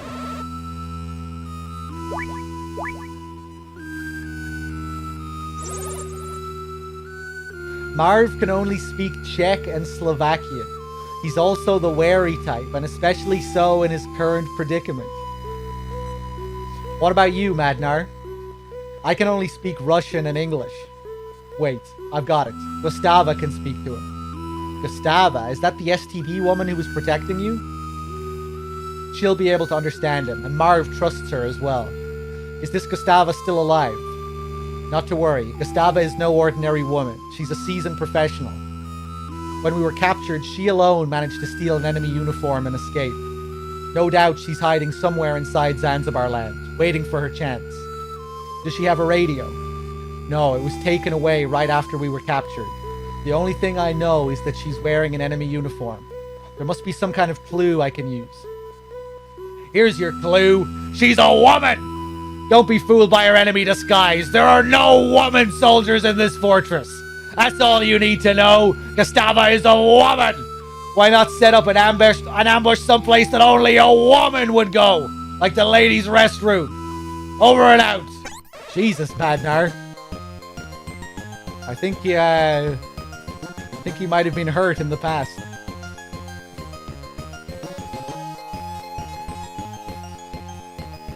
Poor guy.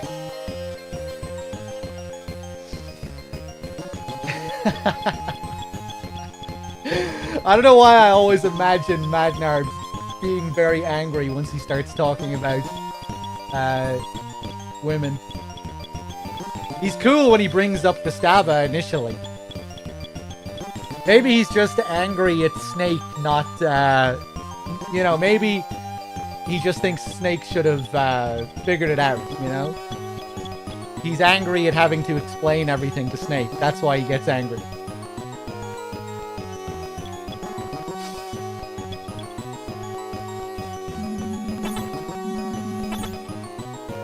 I don't know. It's hard to say for sure.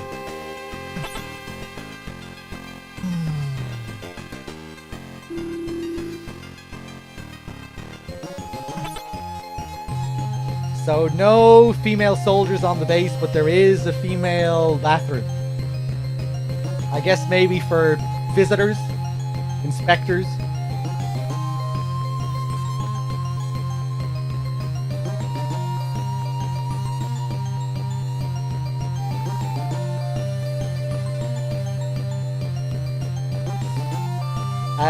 Let me just check here as well. Quello, did I thank you for your 7 months?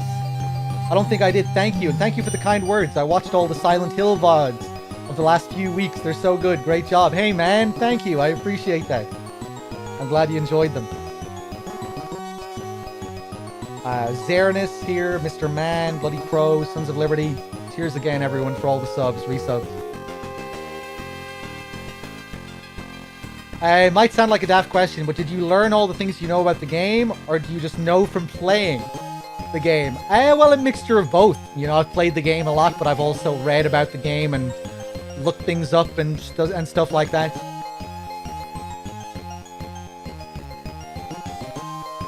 So it's a mixture of both, really.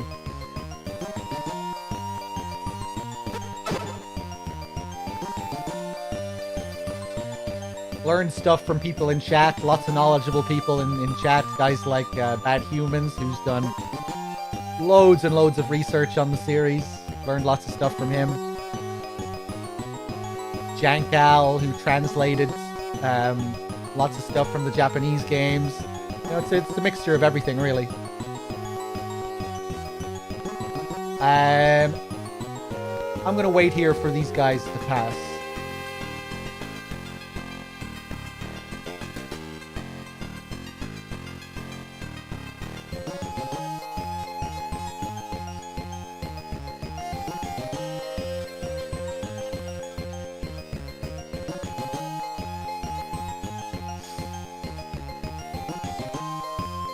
Go.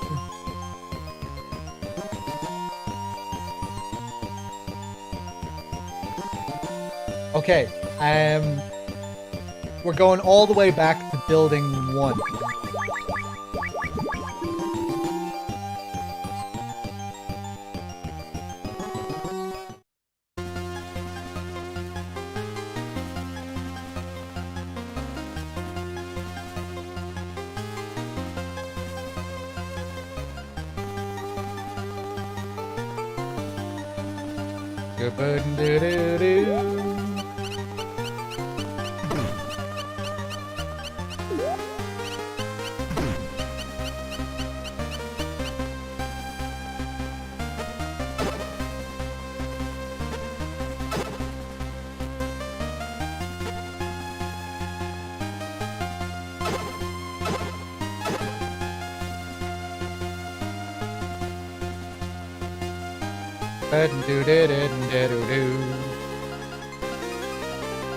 So now that we have card 4, we can access a new part of the first building where we started the game. And that's how we find this new area with the bathroom where we can contact Gustava. Here's our friend in the green beret. He hangs out here for the whole game. Go, go, go, go.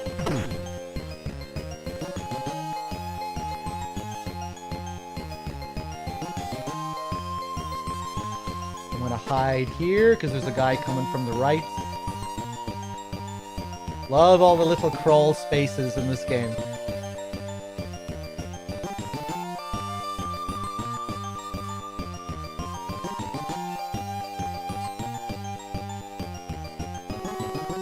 I guess we'll take a stop here. We never looked at this area last time.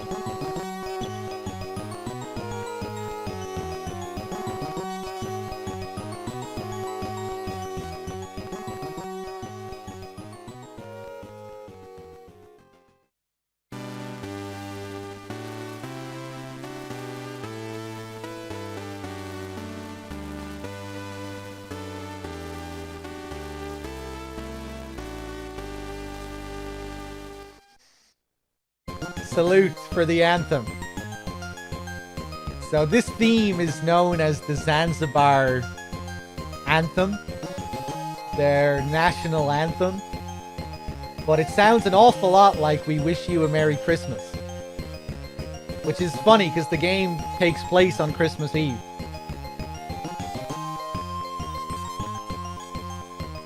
And we all know Big Boss believes in Santa Claus. Coincidence?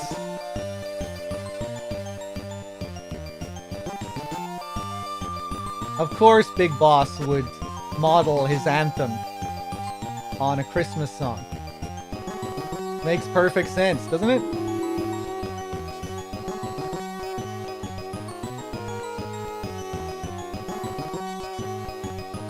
Ah! Am I safe here? Can you see me?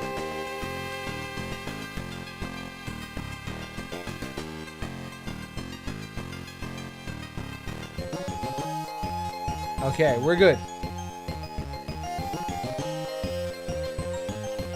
He's real, I tell ya. He used to bring me presents.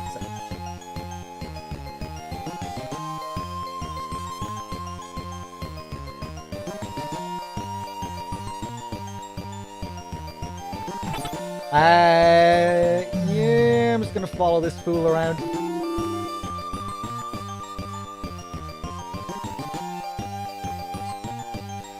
Speaking of research, a bit ago I looked up what Kassler says in Japanese when he refers to the hind as a buzzard.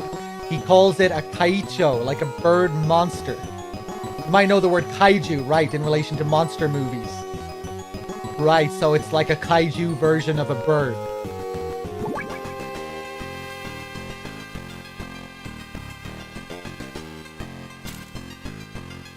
Interesting. Reaper with the tier 2 and the 13 months. Reaper, thank you so much, man.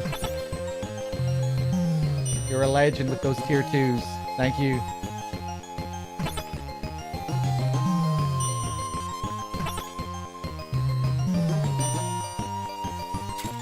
Monty with the 37 months as well. Thank you. Happy Friday.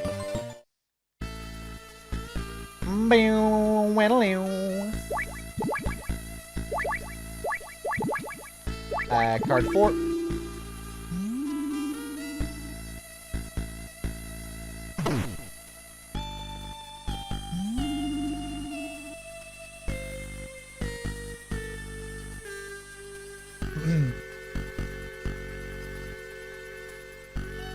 Gonna wait for this guy to come down.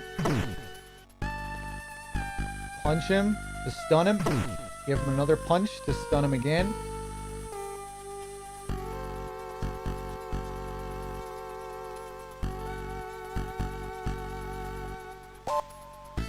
Metaloo.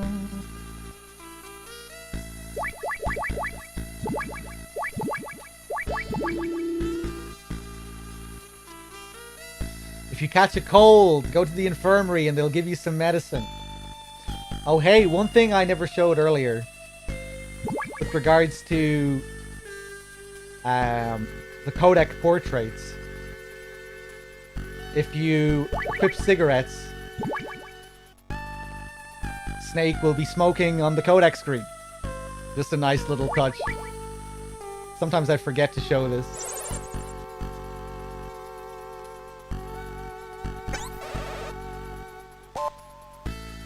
Hold on one second, guys.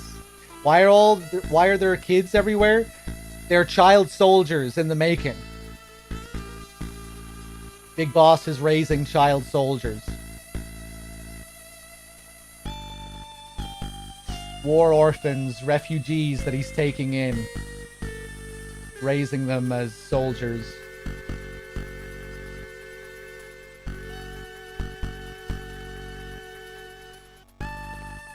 Hold on one sec, guys. Sorry about this.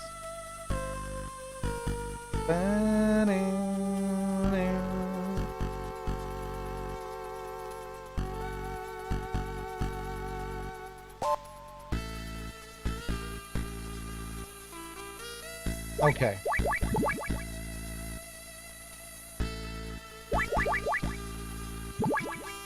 If you catch a cold, go to the infirmary. Yeah, I can't remember the last time I caught a cold in this game. It's been a while.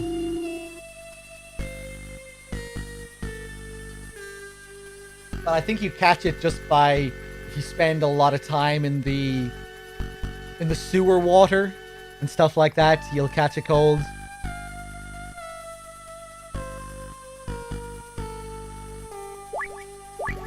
Normally you would want night vision goggles for this area, but I know where I'm going, so we're good. Oh god. Trap floor there.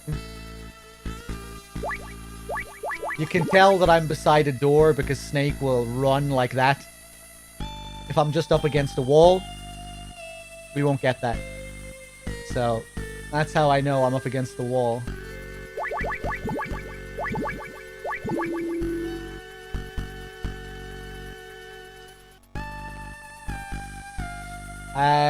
Okay. So, this room is full of decoys. If a living, breathing soldier is on the radar, there'll be a flashing white dot. But here, if you look at the radar, we just get we get static white blocks. Nothing is flashing. So, we know nobody is real here. And if we look on the next screen to the right, it looks like 3 more blocks, right? It looks like we're going into a room with... it looks like we're going into a room just full of decoys. However, once we move on to this next screen...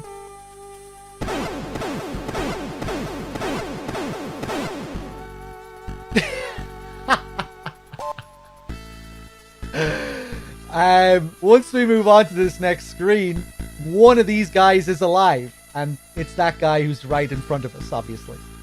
But this is slightly random. It's not always this guy that's alive. And he seems to be fooled by this box. But I think once I get out of the box, I'm fucked. Yeah. The same thing is going to happen here as well. Once we come up to this room, if we looked at it on the radar before coming up here, we wouldn't see any flashing dots. They would all be completely solid, unmoving.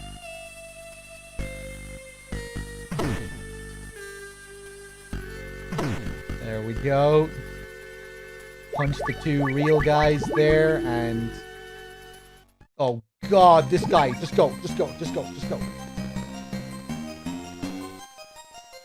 Another guy coming up here. Under the table.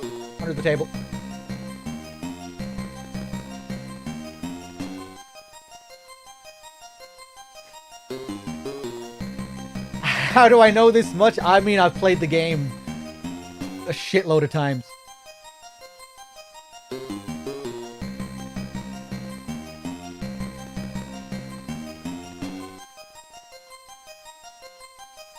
I mean, that stuff with the guards isn't too crazy, you know? Anyone could see that if they played the game.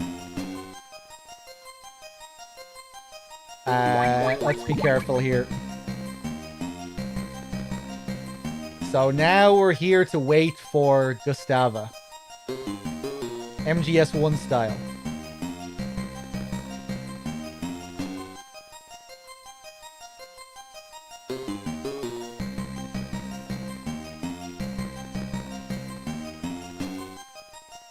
Is that Gustava?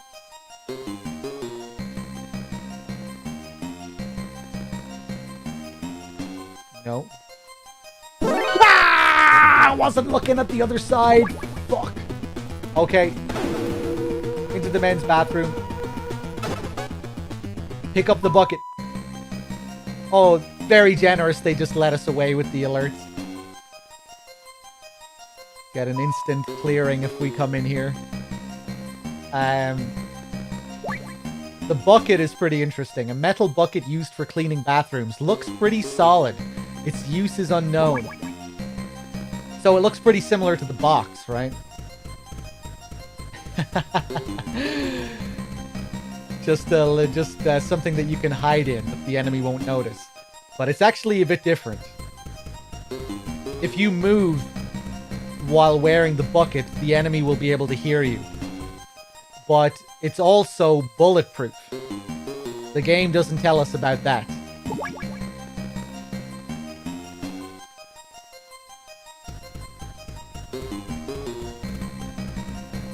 And that can actually be useful.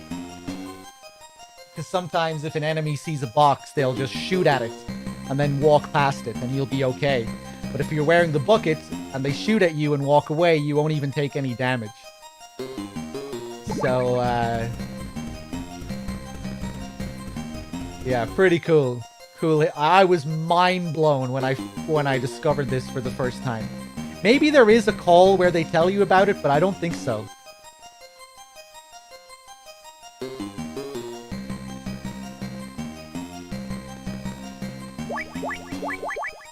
But yeah, I only discovered that after like God knows how many playthroughs. Let's come back out. Okay, we're waiting for Gustava again.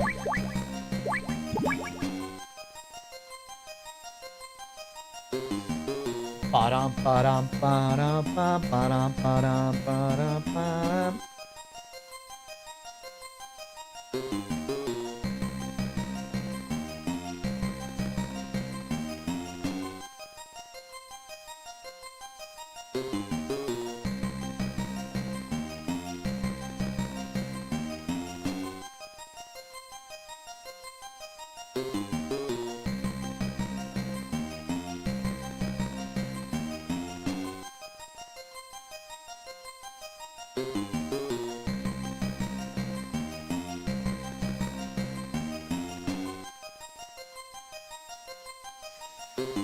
Oh, weird. The manual I'm looking at here doesn't show the other radio frequencies. I'll try and call Miller later, or I'll call everyone in the bucket later and see if they comment on it. So here's Gustava. Gustava. Yes, that's me. I am Gustava Hefner, and I have an STD. And you must be Solid Snake. We're after the same thing. Why don't we work together to save Dr. Marv? Have we met somewhere before? Typical Western man, always ready with a pickup line. Now I remember, you're Gustava Hefner, the Ice Princess. You took the gold at the Calgary Olympics. You must be mistaken. I don't think so. I know Enough of this. What about Dr. Marv? I made contact with him over the radio, but he doesn't speak English. Then he's safe. Good. I'm glad he had that surgery to implant the microtransmitter. Snake, lend me your radio. The frequency is 140.51. Tadi J. Gustava. Marv. Hane Doctor. Jaksei Sitite. Dekuji. Sitim Sedobu. Gustava. Yepatate vel medobu. Hane Doctor. Na severu vezakir gerozdalina. Zan imagi concentrak. Tam zim. Ursite vas zakranime. Zem vdesni. Dekuji. Snake, Dr. Marv is safe. For now. He says there's a large crevice to the north of the tower building. The prison is on the other side. Dr. Marv also expressed concern about Dr. Madnar. Don't worry, Madnar is safe.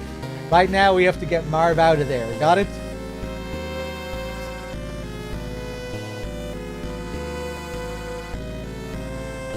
I know a shortcut to the crevice. There's an old sewer running under here. We can take that elevator down. Let's go. Whoa, there's an elevator there. What do you know? So, random elevator in the woman's bathroom. Quite strange, but that's how it is.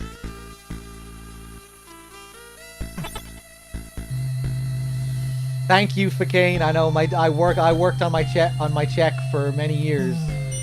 I hope you appreciate it.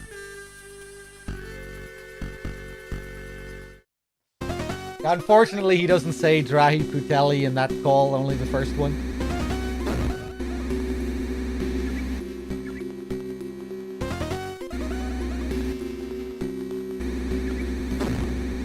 If these things hit you, you're dead.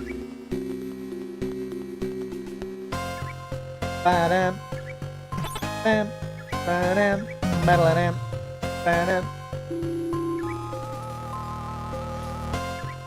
Oh, hold on. Let me just check one more thing in the manual here. Ba-dam.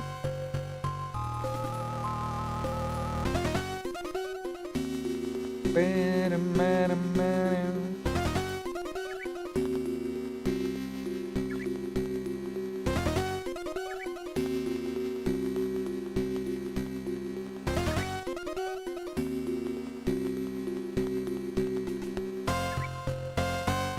Okay.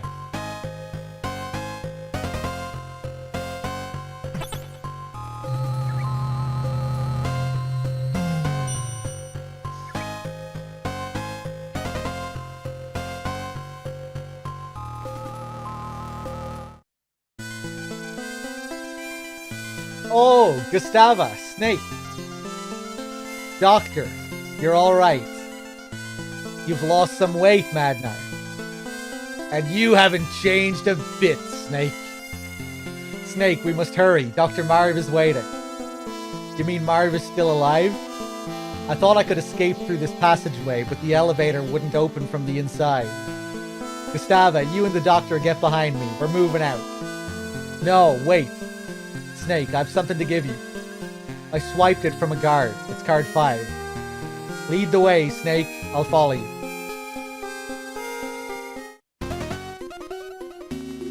Oh shit, Billy's bucket is in this game. Yeah, look.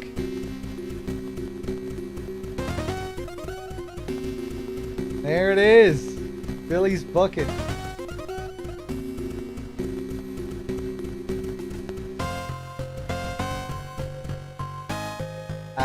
I can't press the button when I'm inside the bucket, unfortunately.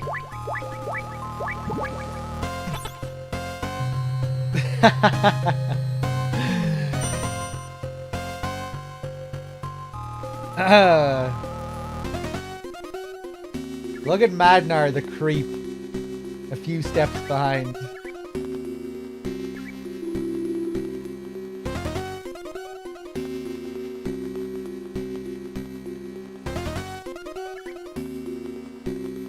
Snake, wait. I can't go on. I must rest a little. Snake? Alright. We'll take a short break. Please excuse me. I have some business to take care of. Gross. There was no need to say that, Madnar. Just fucking go and take your shit. Stop being weird about it. How odd. Give the guy a break. He's an old man. He can't hold it like he used to. No, I mean us. A world-renowned scientist, a former Olympic athlete, and an ex-special agent trudging together through a sewer.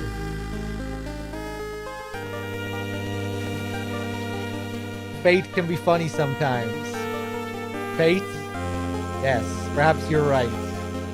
You know, when I was a little girl, my mother used to tell me stories about Poland during World War II, about the Warsaw Uprising. My mother spent days in the sewers under the city, fleeing from the Nazis. Her skin and clothes were caked black with mud. You could not even see her face. My mother and I are much alike. We are both haunted by war. Gustavo, why do you quit skating and join STB? You think an Olympic medalist would get the royal treatment even in the East?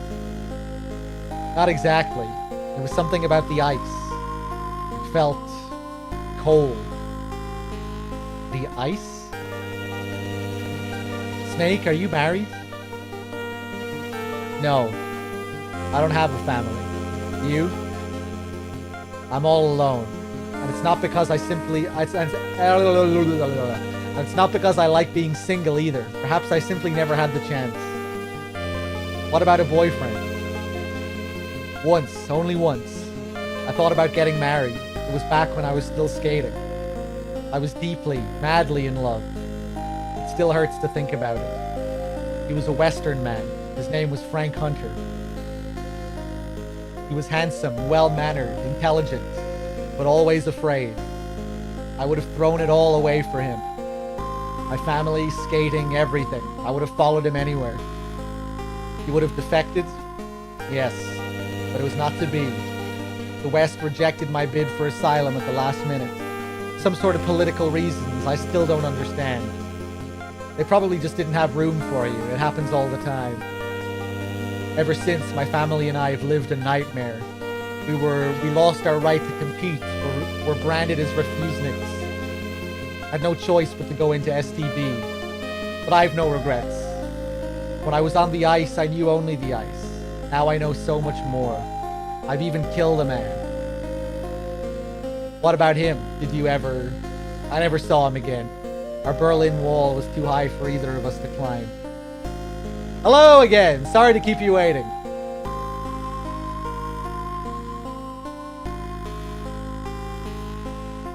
That was some bathroom break. Let's go, Snake.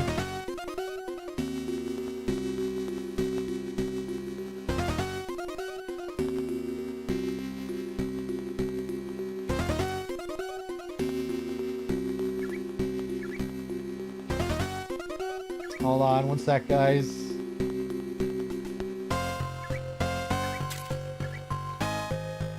Felipe with the 3 months. Thank you. Merci, beau chicken coop, as the French do say.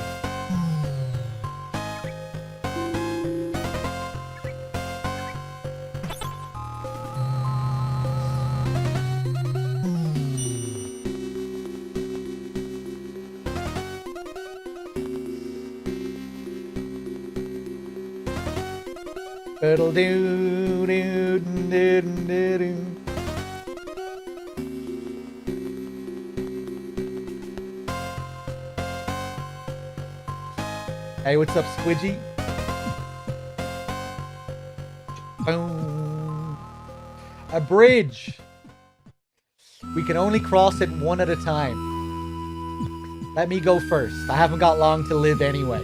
No one will miss me if I fall. God damn, Madnar.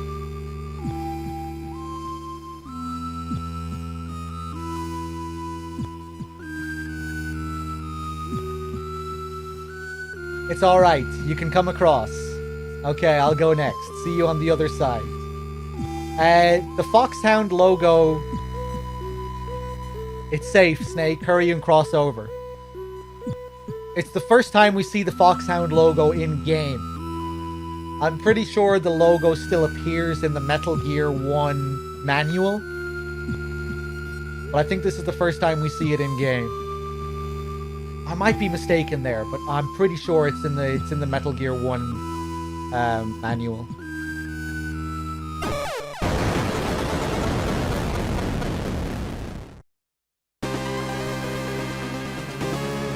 Gustava.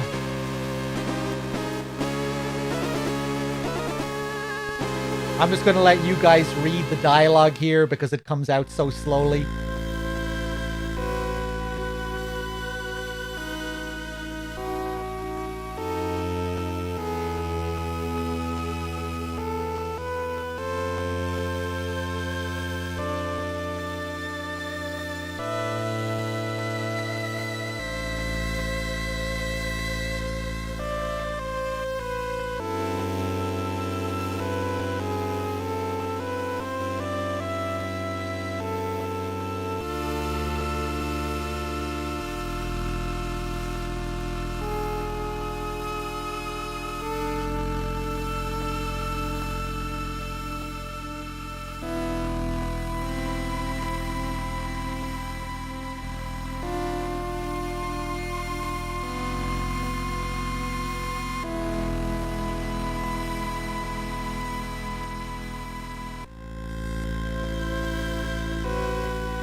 It's all falling apart.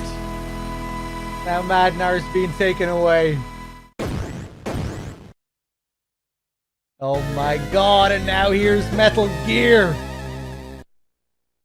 Oh my god. Face it, Snake. We've lost. We never stood a chance. Snake, it's me, Gray Fox. Gray Fox. This bridge is closed. I'm taking Madnar with me. Tell you what, Snake. For old time's sake, I'll do you a favor and let you live if you get your sorry carcass out of here. You hear me? Go home. Now. Think it over, Snake. Fox! You won't get rid of me that easily.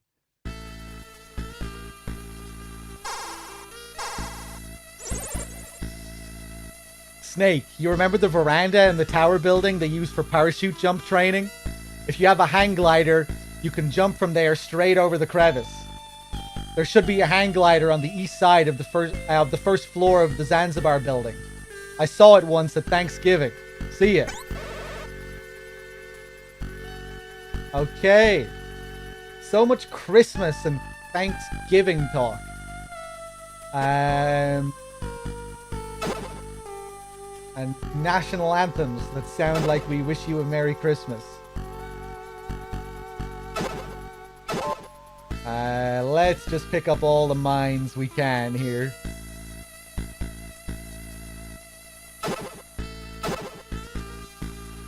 Ba-doo-doo-doo.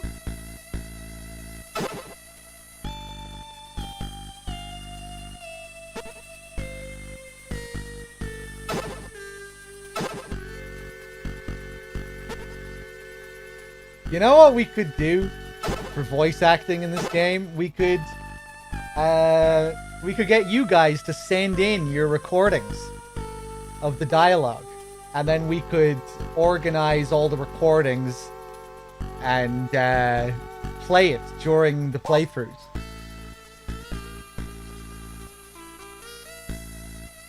That'd be pretty funny, wouldn't it? And it might not be too challenging to set up, you know?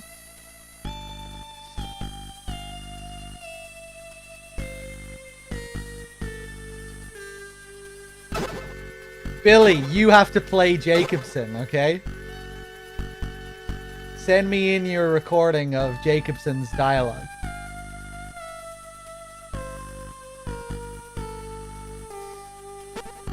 I mean, I guess, you know, you can just send in your applications and then we'll figure out what to do with it, you know? We'll pick the best ones.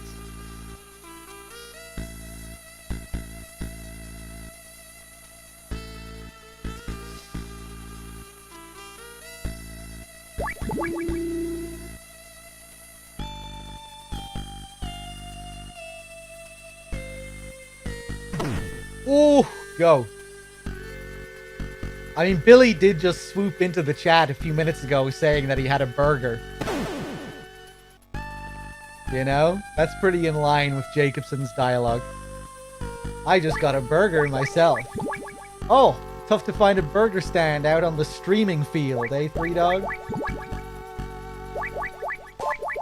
Lets out a big shit into his bucket.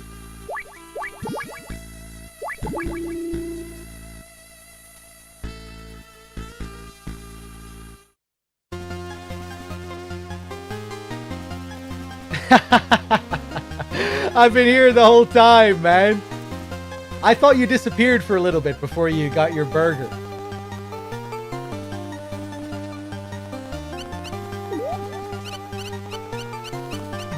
Okay, we're using the singing sand to our advantage here.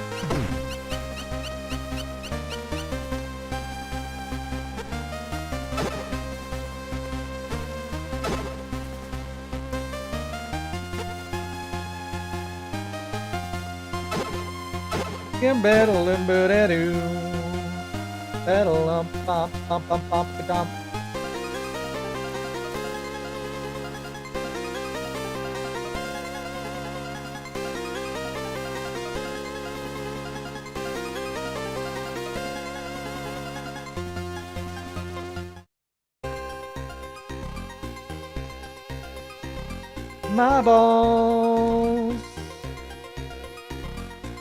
Balls. My balls.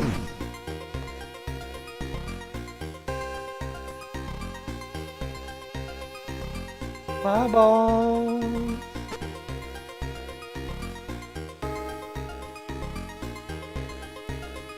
Hey, his balls.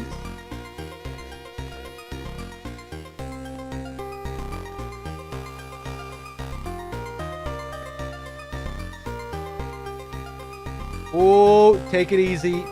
Let's not get caught here.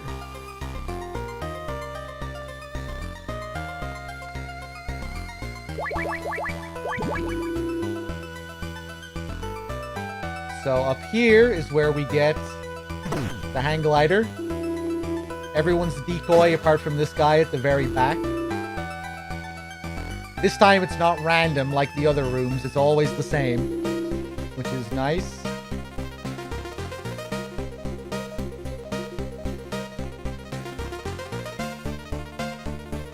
And now back up to the 4th floor again.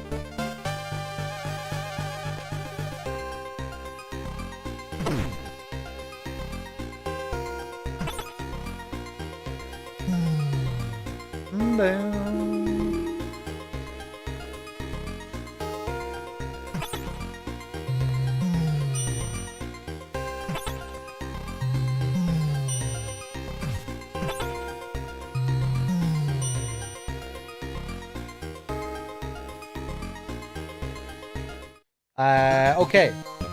I'm on the right track. Card 4. This one, our VR missions version of this song, which one is my favorite? I don't know, I really like the VR versions. I'm not sure which ones I prefer.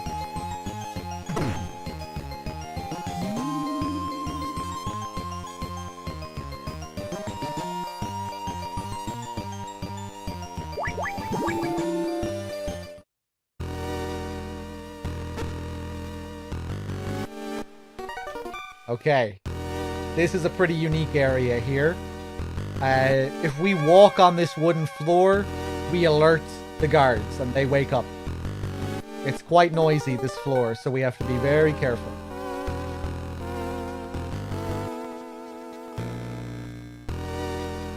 Quite creepy, the camera watching them while they sleep. Moving up and down. Need to be careful of the camera as well. Balls.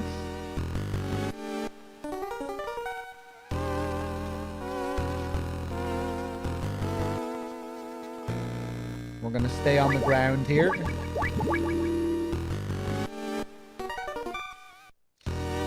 Now, here they really try and troll you. Everything is dark. We can't see anything apart from this switch, which they illuminate. However, if we press the switch, all it does is turn the lights on and wake up the guards in the room, which will give us an alert. You don't want to press this switch. The game draws your attention to it, but you don't want to press it. It's a trick. If I had my night vision goggles, I really should pick up the night vision goggles just to show them when I play this from now on. But, yeah, if you have the night vision goggles, you can see that there's another door over here. Maybe they patched it. No, they definitely didn't patch it.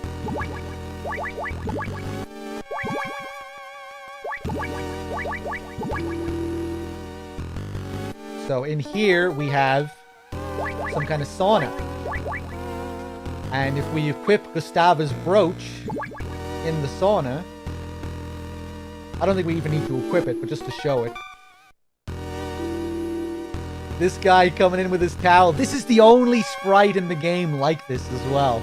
It's so unique. But the brooch will turn into a key. Fuck you. I'm out of here. Go. Go. Go. Just like the PAL key.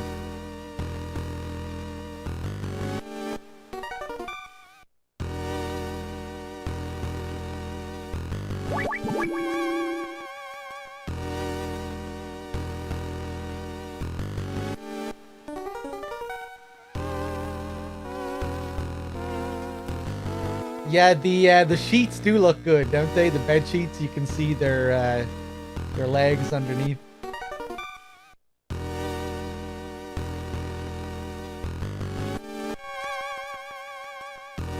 Balls.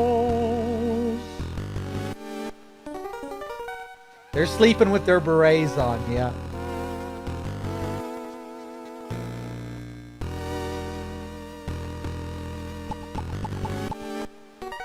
Okay. Let's quickly open up this locker with this key and grab the cassette tape. And if we take a look at the description of this tape, the cassette tape found in Gustava's locker contains a recording of Zanzibar Land's national anthem. So, if we equip this, it forces the guards to stop. Because you gotta respect the anthem.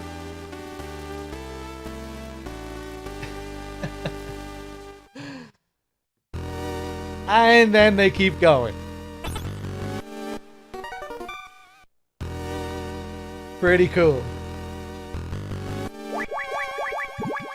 And I guess you can use this to your advantage in some situations if you think about it.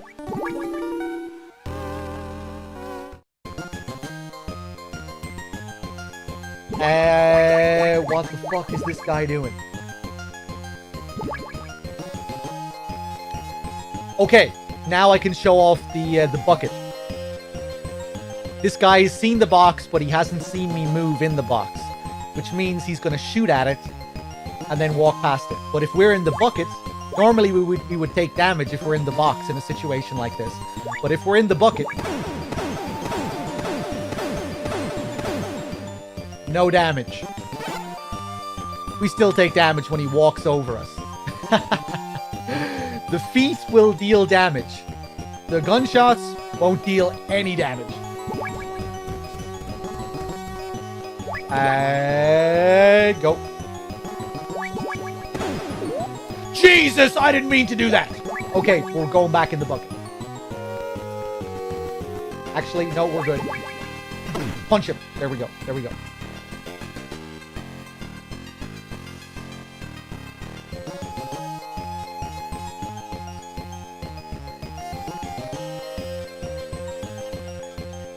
It's all good.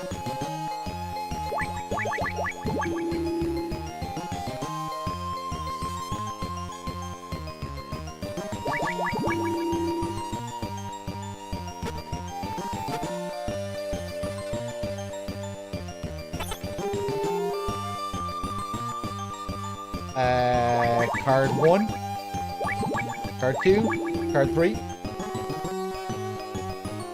Okay, we're back in the room with the decoys. Let's see if we get any different, let's see if anything different happens this time. Okay. Same as last time, except I didn't move as close. So I think we should be able to get out of the box and punch him. Yeah, there we go. And let's hope that we get lucky in this room again. Nah. You can see the guys that are alive on the map, on the radar.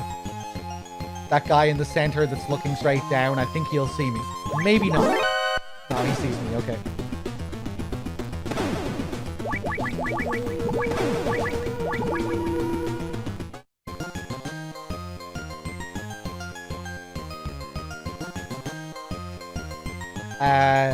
Now we are going to freeze the key in this freezer and take some frozen rations. As soon as we take the frozen rations here, all our rations become frozen, which is nasty, and they take a while to thaw out as well.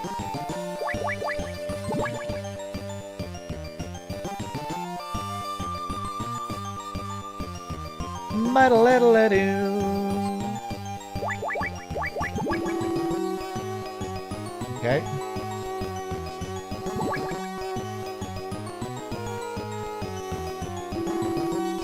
Oh my god, go. That was pretty slick.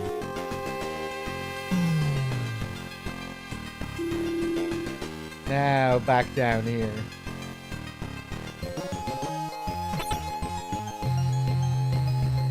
Do it, let it do.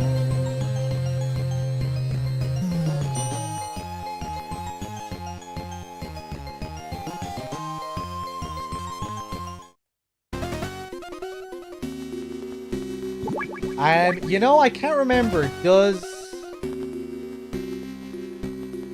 Is there any call that tells you to freeze or heat the key, or does it tell you in the manual anywhere?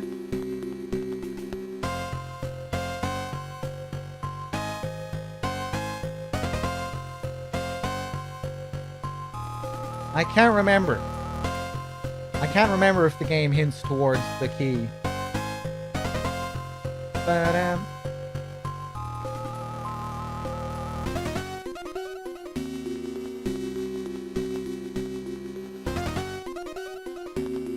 Yeah, in MGS1 you're told straight up, but in this game, when Gustava is telling you about it, she dies before she gets to tell you.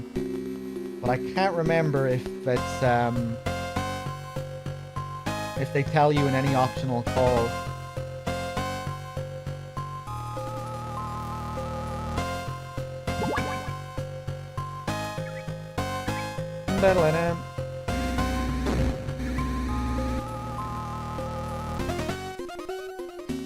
Let's call the Colonel down here. I'm intrigued just to see what he has to say.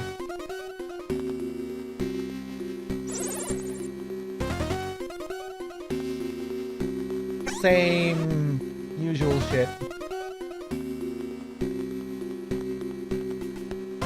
Miller.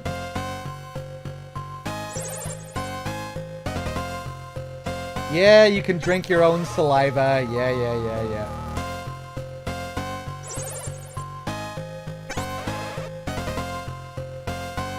Jacobson, anything to say about this place? No.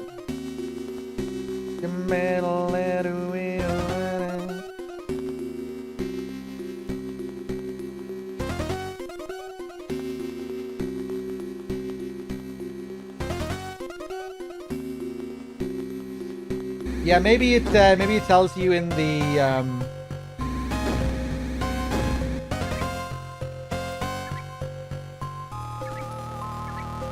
Ooh!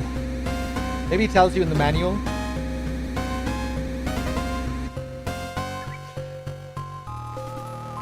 Only clue was yeah, I guess Gustava's story. The ice and then the ice thawing.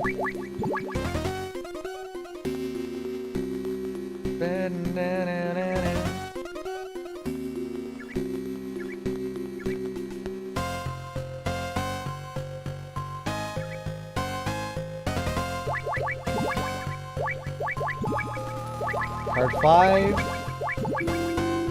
There we go. Battle it in.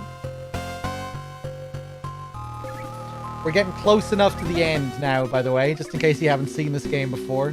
Still a bit left, but coming up towards the last area.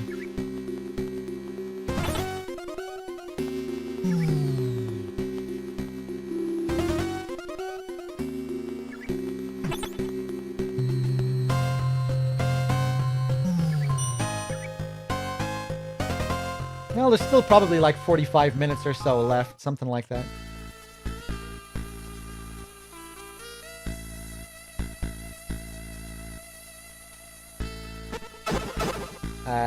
Yeah, I'm just gonna grab as much shit as I can here.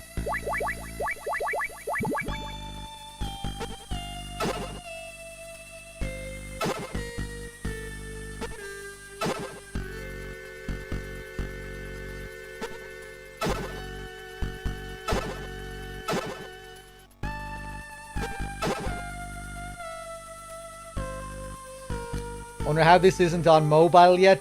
Konami are not the best at porting games.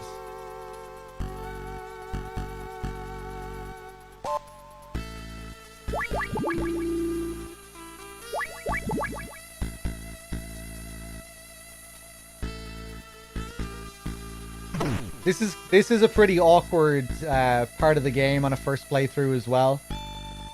It's hard to know where you're supposed to go.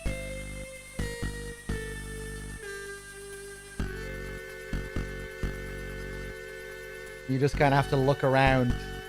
We're supposed to go to this second elevator here, because this is where another boss fight triggers. But I don't think you're ever given any indication that you're supposed to come here. Maybe I'm wrong, but I don't think so. Okay. So, for this next fight, you're supposed to get ambushed. That's the premise. But we can actually ambush the ambushers.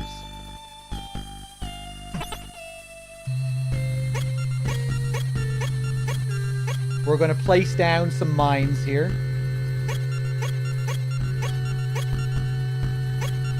And we're going to place down some mines over here. Really bad humans.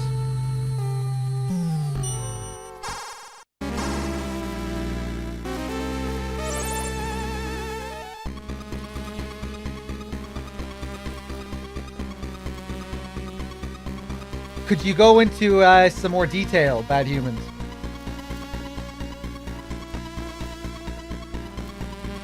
No, I wasn't supposed to sound mad. I was just surprised.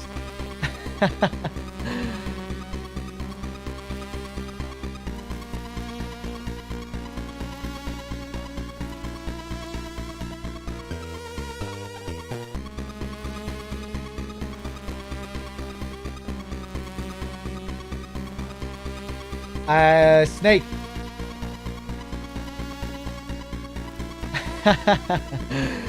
No, I wasn't. That wasn't how I was feeling, Electro. I'm used to bad humans finding out shit that I don't know about. I'm well used to that by now.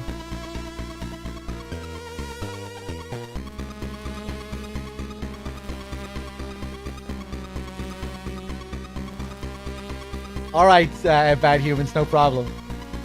Yeah, I don't think I ever heard about that.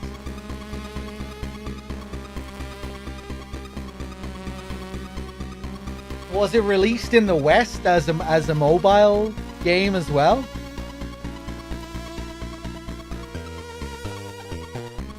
Snake, it's me, Grey Fox. Fox! You should have listened to my warning, Snake. Now I'm afraid our friendship is at an end. That elevator is going to be your tomb. What? Do you hear that sound? That's an assassination team. They specialize in confined spaces. I'm sure you'll put up a good fight. The ceiling. It was nice talking to you one last time, Snake. Over and out.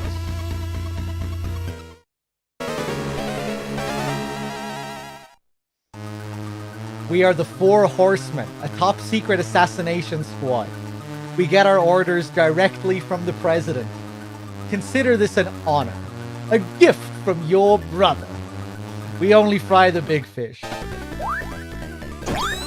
Well, I hope you enjoy that little trap I set up.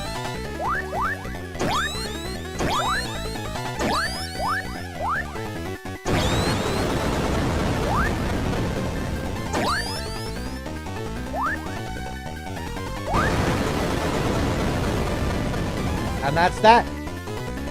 Alright, hold on. You get back up there, sir. You get back up there. There you go. Don't even think about coming down here. I'm setting down some mines, okay? There you go.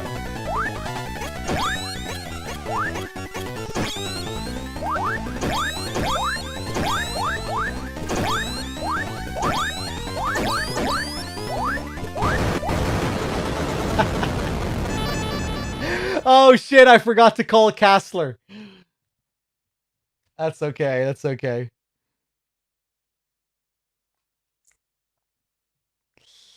The subsistence ports are the Japanese mobile ports that were released in 2004. But they translated them for NA subsistence. Right, okay. Yeah, I don't think I knew that. I mean, maybe I read someone bring it up years ago and I just forgot about it, but that's interesting.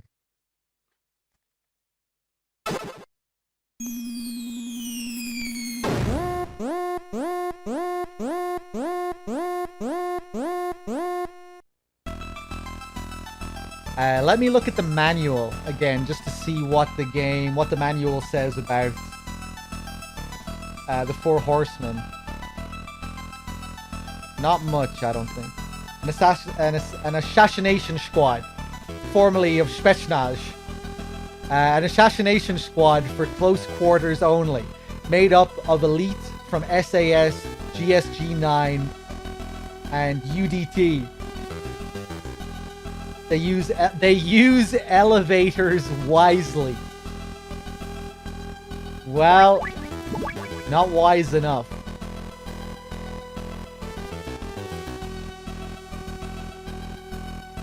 Okay, where am I going?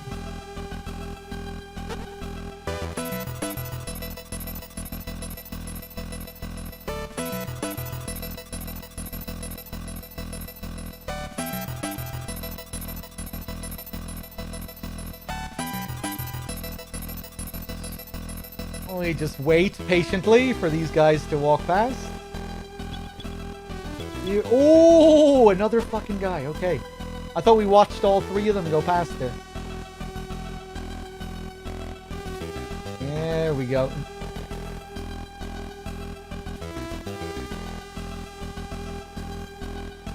I'm battle looping.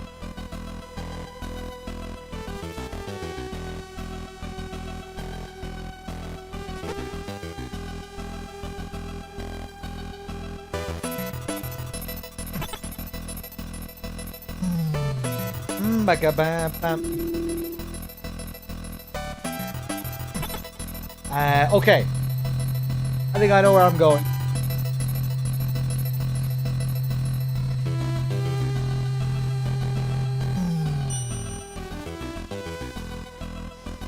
I'm getting pretty hungry as well.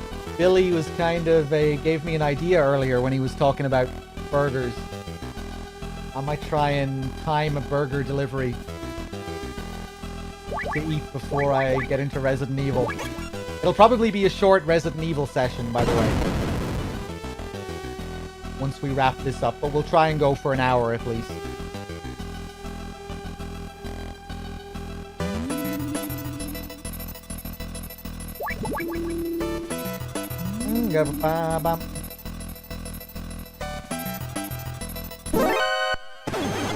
Go.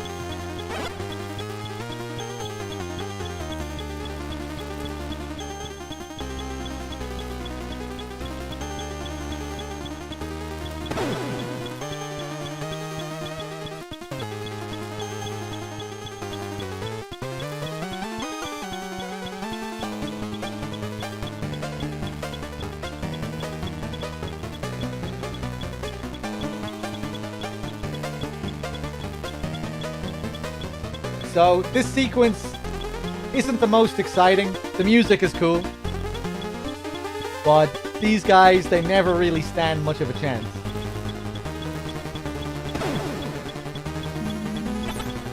It's a bit more intense than MGS1.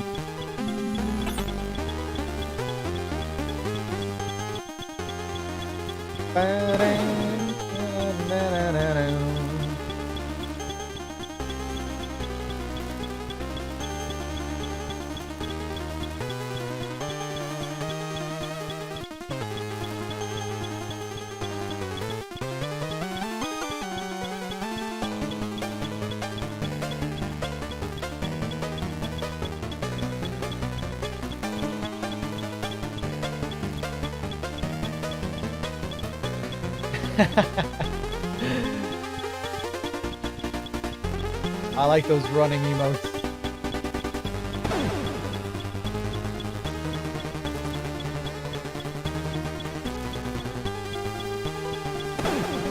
$17. Oh, Jesus, that one scared me. I knew it was coming, but... Oh my God.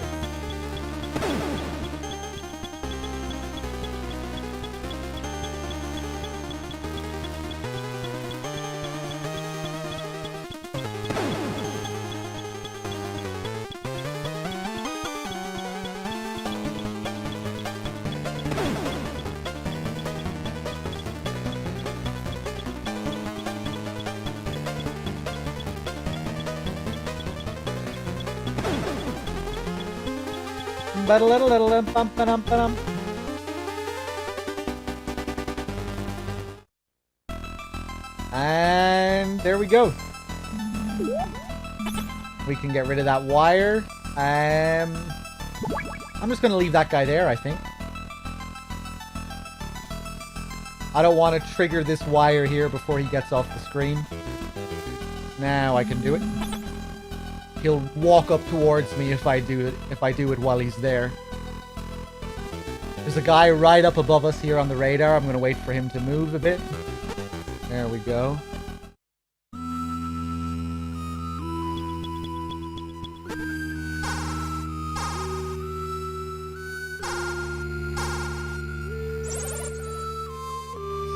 It's me, your #1 fan. You can only jump from there when the wind is blowing north. It usually blows south, but sometimes it changes, just for an instant. That's your chance. Don't miss it. Keep up the good work. Okay, so there's a pretty crazy way of doing this.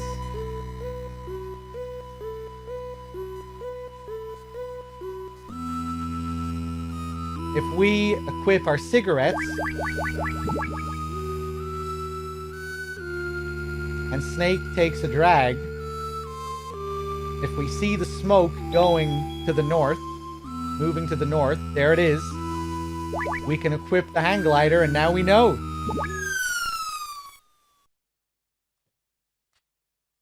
Cigarettes to the rescue.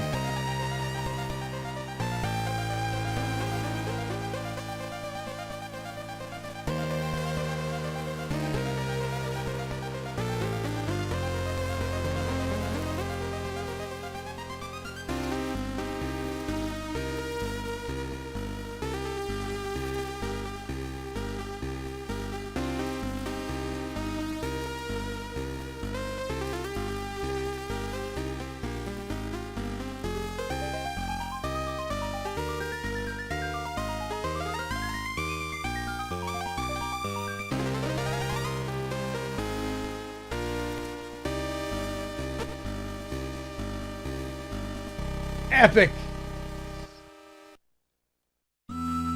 We've made it. We've crossed the bridge. So this is the final area of the game. If you need to backtrack, you can get in here on the conveyor belt. They'll get shipped off to another area. But we hopefully won't have to do that.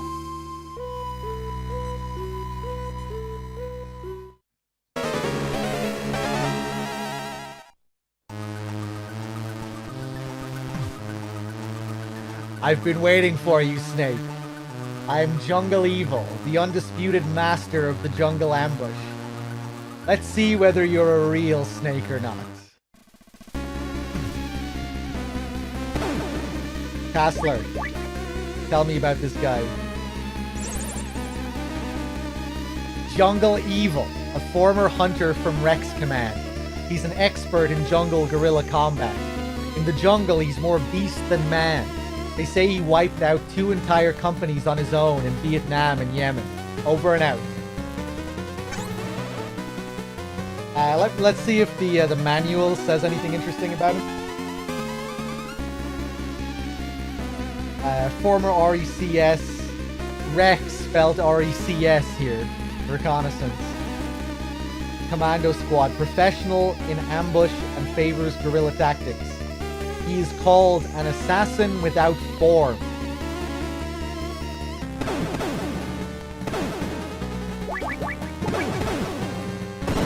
Oh, well played.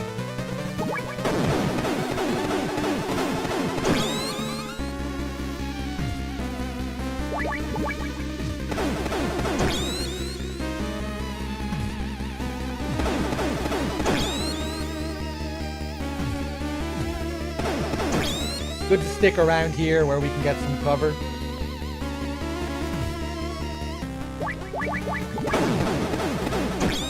Fire rockets around the corner when we can. Oh!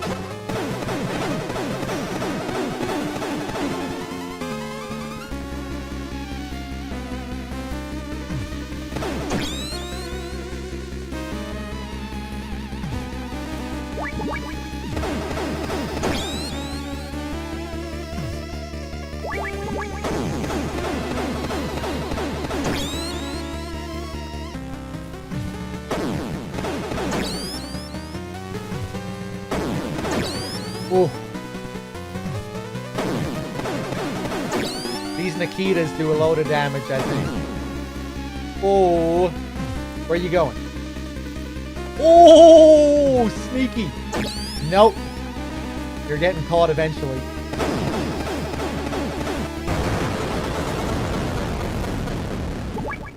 Nice. And we get card 8.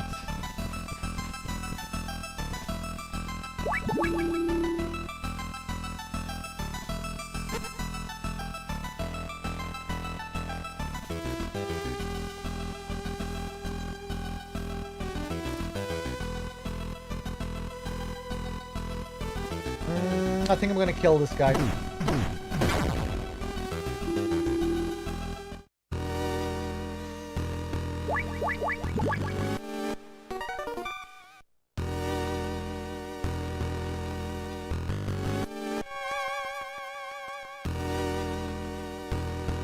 I've always hated this area.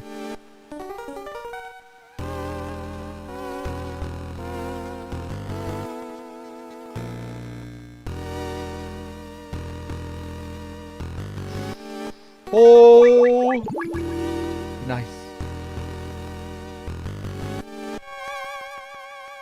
Okay, so this is a pretty strange area.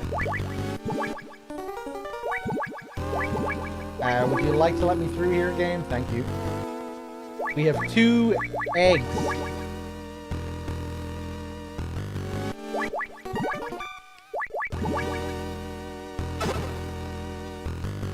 We don't need to pick up both of them, but we're going to anyway.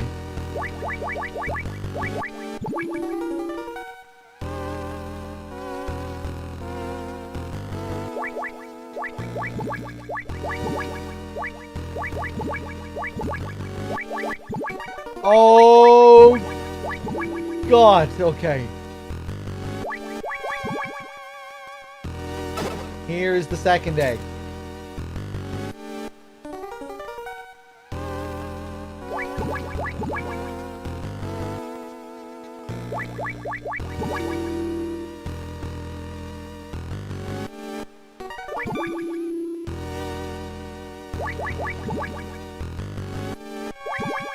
I'm gonna take a different approach this time. There we go, through the tables. The Phantom Pleb.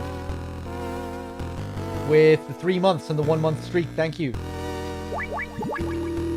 So, we pick up these 2 eggs. In one egg, there is an owl. An owl will hatch from one of them. But in the other one, there is a snake. And ideally, you don't want to pick up the snake. Because all the snake does is eat your rations. But I'm picking it up just to show it. Because it's a pretty cool detail.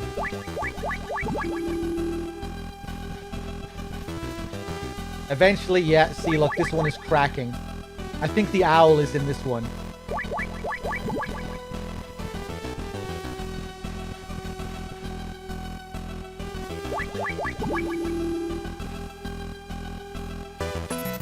Ba-ka-ba-ba.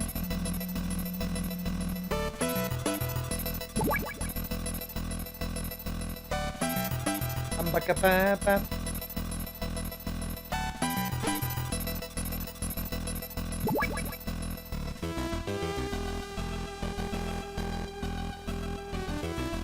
Oh shit! It was the snake. Okay. So watch this little bastard here. We get to actually see him move around our items. He's gonna eat one of these rations. There he goes. Now he's gonna eat one of these rations. And now he's gonna eat this ration. Hold on. Jacobson, what do you have to say about this?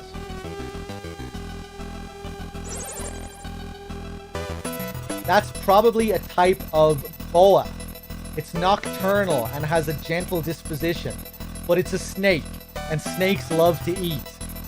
It'll eat just about anything. I bet it'd love to eat your rations. Better get rid of it quick. Use the circle button to let it go. Now the thing is here, you can't just move up to it and press circle as it's eating your shit. You have to get rid of it as it moves over the egg that it hatched from. When the snake... Oh, he does tell you that as well. Okay, when the snake reaches the egg's shell, let it go. Over and out. Okay. I forgot that he actually does tell you. So, we're going to wait for the snake right here.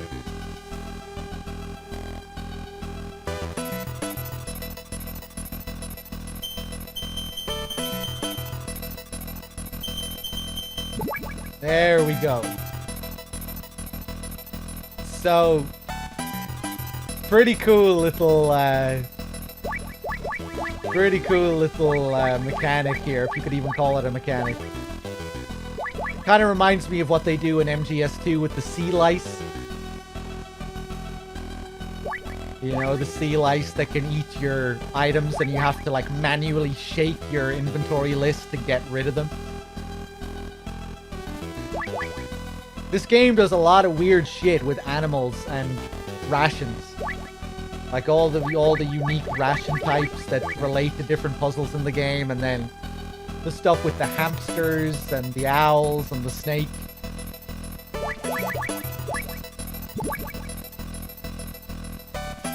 Just lots of strange experimental mechanics and things like that. Okay, let's see if we can get a double. Nice. Double stun.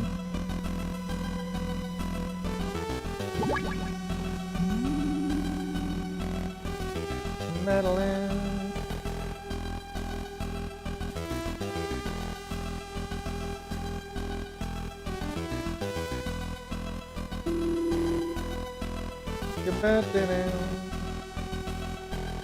Know what? At night, they turn off the power, so all the laser fences get turned off too. Then we get to play inside, as long as the grown-ups don't catch us. I hear owls at night. It's so scary I can't sleep. They keep the animals in a room northwest of here. So this room is a big hint for what we're supposed to do here. They turn the lasers off at night. I hear owls at night. And then this girl tells us where we can find the eggs which contain the owl. Or at least one of them does. So, now the owl has hatched. What we do here is we stand next to the laser barrier that we can't get through and let the owl do its thing. And that will convince the guards inside that it's night. Because they're extremely stupid. I shouldn't have said anything. Let's reload the area. Hey, what's up, Steve-O?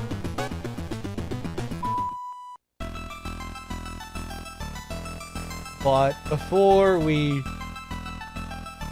do this, let me just check. Yeah, I need 3 chocolate rations for another food-related puzzle. There it is.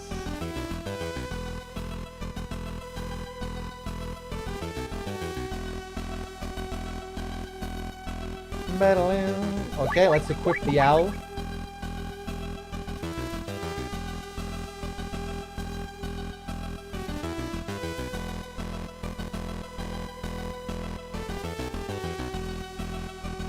Any second now.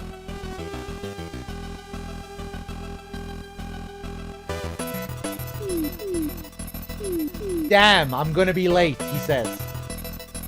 So he hears the owl. He thinks it's getting late. He turns off the lasers, and we can run straight through.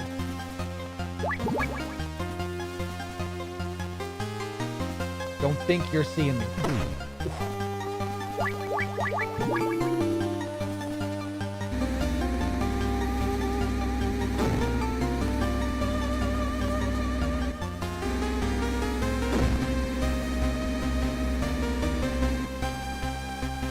Thankfully, the owl doesn't eat the rations. He's a good boy.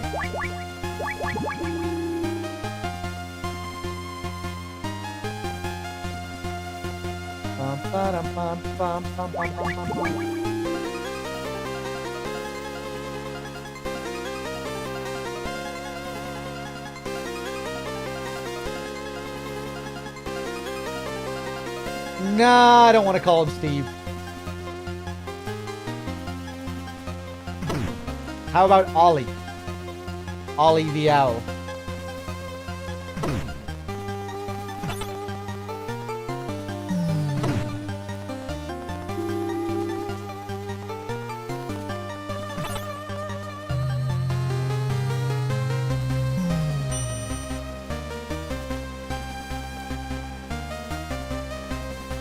Is the speedrun just all bucket?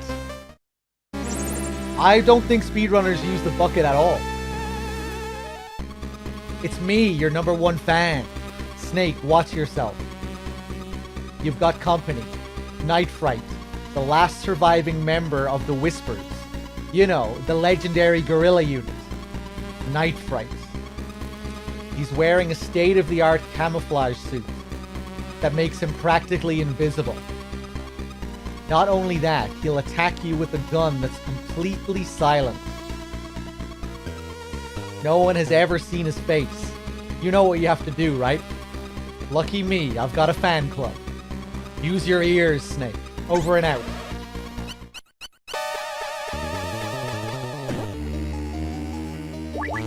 Castler.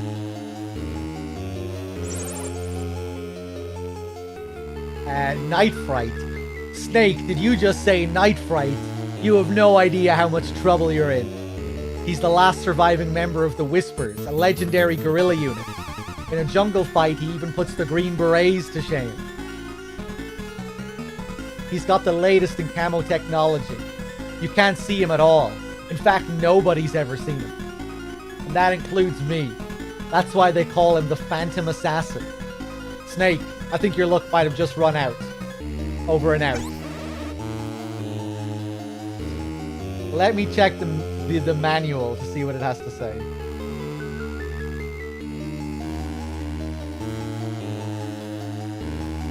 A survivor of the legendary guerrilla squad Whispers, which is said to have been better at jungle warfare in North Vietnam than the Green Berets.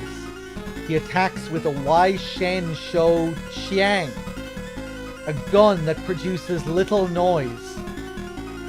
He has stealth camouflage, so he's invisible.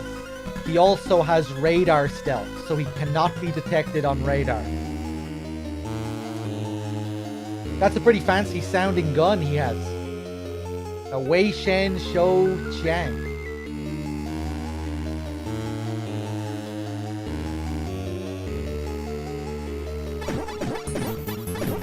So, yeah, we can't see him, but we can hear him. And he picked the worst spot to fight us in, considering that's the case, because this area is full of different floor types that make different sounds. I love the pure gaminess of this. Like, the absurdity of it. Okay, so we're gonna place some mines down. Hey, how's it going, Luke? Welcome back. Oh, he didn't fall for my trap. He dances around, it looks like.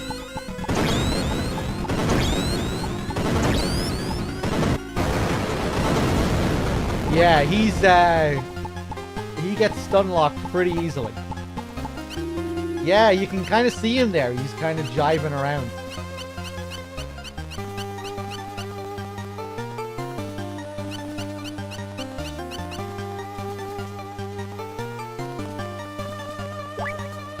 Master Miller, do you have anything to say about all this shit? How to deal with sulfuric acid? Let's see. You could neutralize it if you had something with caustic soda in it. I got it. You got any chocolate on you? That ought to do the trick. Okay, sulfuric acid reacts with the sugar in chocolate to produce carbon and a rubbery substance, table sugar. See if you can find some chocolate, over and out. So now we turn this piss into shit by using these chocolate rations. If we touch this piss, usually we just die. If we make contact with it, one hit kill, we're dead. But if we have chocolate rations, like Miller says, we can nullify it.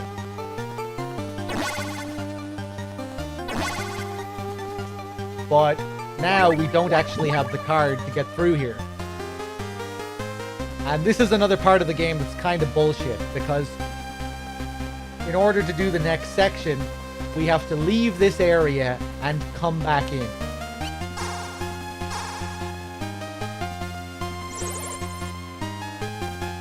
And on a first playthrough, you're probably not going to do that. You're going to think, okay, I'm going to have to go back and find another card.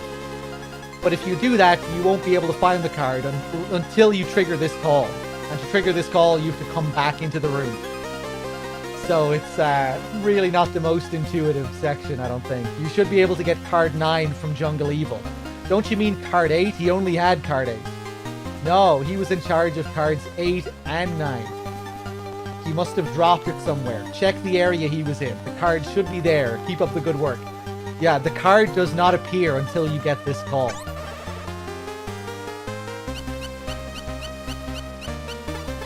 So now we have our final backtracking section, and then we're on to the last couple of bosses.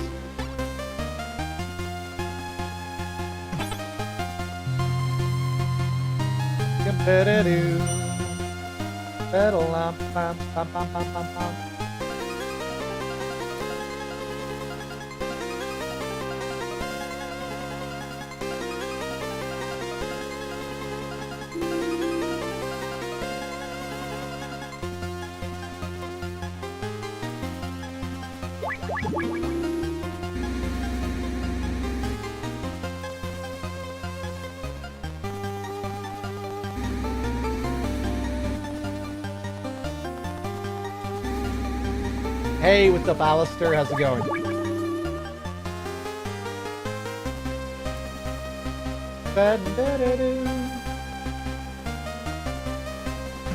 Nope. Don't even think about it.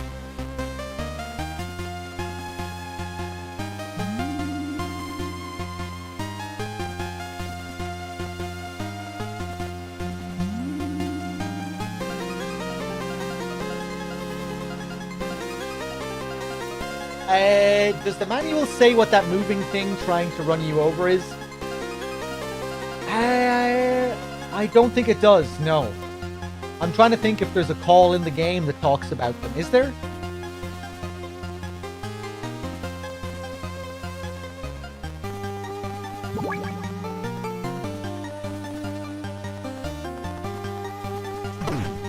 I always thought it was some kind of, like, cleaning machine or something.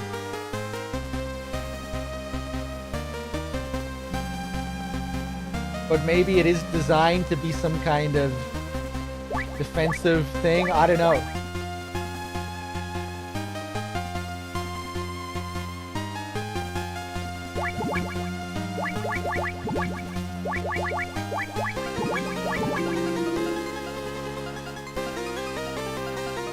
It's a big Roomba.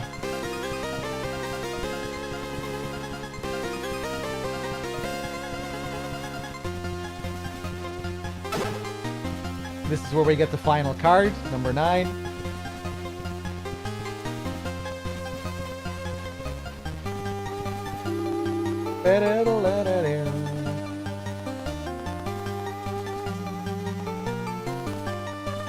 Oh man, I'm hungry.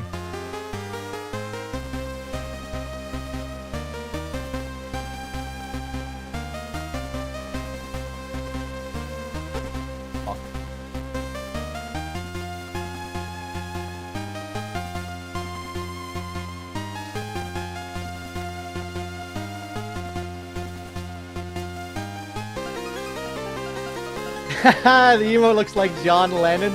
Yeah, I guess I can see that. I think it looks like MGS4 Otacon, though. I think it looks close enough. With his turtleneck. He reminds me of, like a friendly mother. That's what Otacon looks like. You know, just, he really wants to hear about all your problems. You know, he's your best friend's mother. We're going over to your best friend's house, and Otacon is the mother, asking you all about your, you know, what's going on in your life. She just can't wait to hear all your stories. Very enthusiastic. Yeah, big middle-aged woman vibes. Middle-aged mother.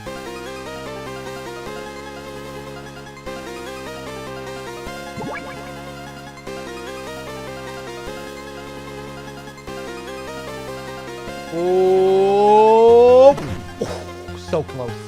He turns right there.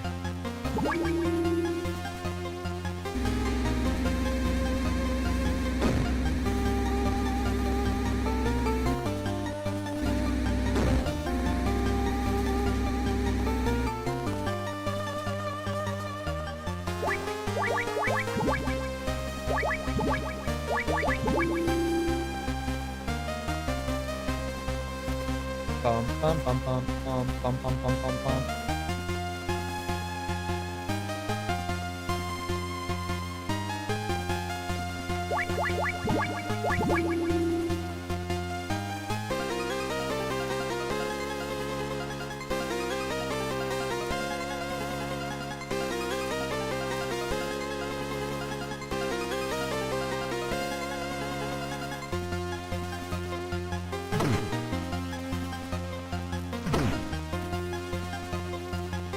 Come on, sir. Come back this way, please. I don't want to get spotted. Okay, we're good.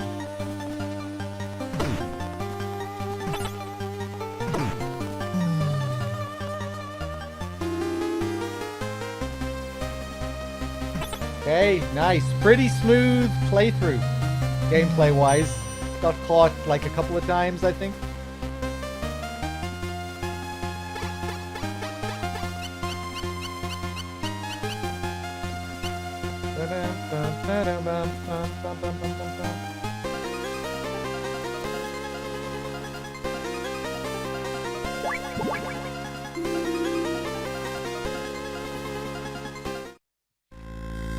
Ah, Snake, you're too late. He's already passed away. His heart couldn't take it anymore.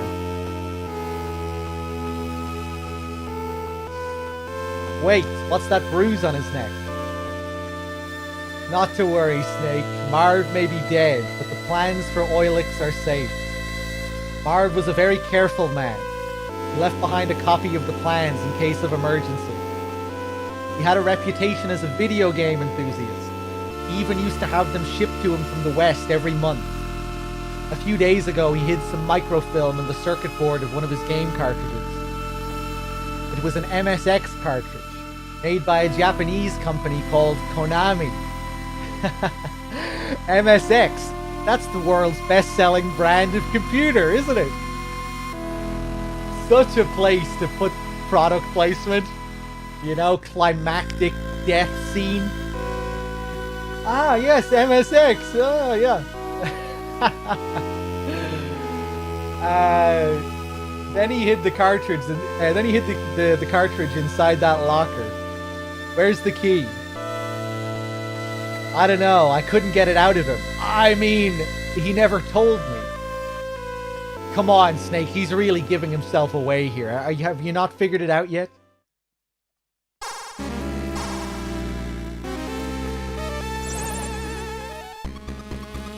Snake! That's not Master Miller. Snake, you're in danger. Ollie, what's wrong? Snake, it's Madnar. I thought there was something strange about him, so I had the agency check him out. After he was rescued from outer heaven, apparently things didn't go well for him. His radical theories were rejected in the West. He was dismissed as a madman and shut out from the scientific community. And as time went on, he was forgotten. Madnar wasn't exactly happy with the scientific community either. He must have been searching for some way to get back at them. That's when Zanzibar Land talked him into becoming a double agent. He'd use his status as a scientist to feed technological secrets from the east and west to Zanzibar land. And Dr. Marv's disappearance? Right. The timing is too perfect. Madnar must have given them every detail of Marv's itinerary in the US. Madnar was after Oilix all along. That's why he wanted to go to America with Marv. I'm afraid you've got me, Snake. I gave up everything to be a part of your world. Even the country I was born and raised in. But your world had nothing but contempt and abuse for me. I just wanted to finish Metal Gear. It's the culmination of all my life's work in robotology. But your politicians were only interested in nonsense like SDI, NEDW, and brain bombs. I passed on the scientific secrets of the East and West to Zanzibar land. And in return, they aided me in my efforts to improve Metal Gear. Madnar, did you kill Dr. Marv? Yes, he would not share the secret of Oilix with me. And it was I who caused Gustava's death on the bridge by contacting Fox from the sewer. The bathroom break. Snake, I know Marv. No, Gustava gave you the key to the locker. Give it to me. Ah! No! No! I can't breathe! No! I can't breathe! No! Okay, right, we need to think of something here. Place down a mine. Place down another mine. Place down another mine. I'm dead.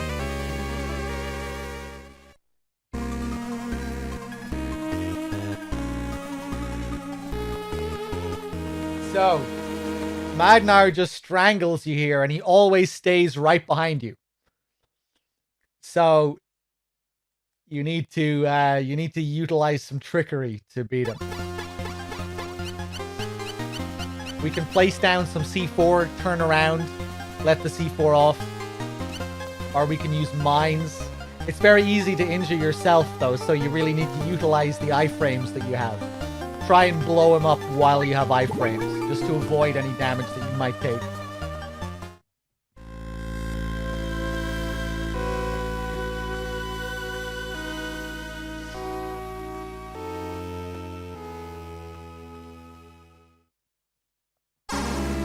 Battle.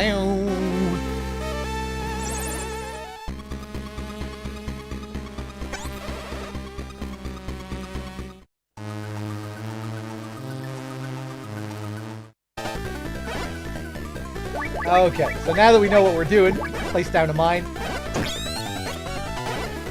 Wait for the iframe. Place down another mine. Wait for the iframes. And again. Ooh! I took a shitload of damage there. We're running out of claymores. C4. There we go. Oh my god, no! Jesus Christ. Legendary soldier can't fight off a scientist. Yeah, I know, it's hilarious. Just can't get him off his back.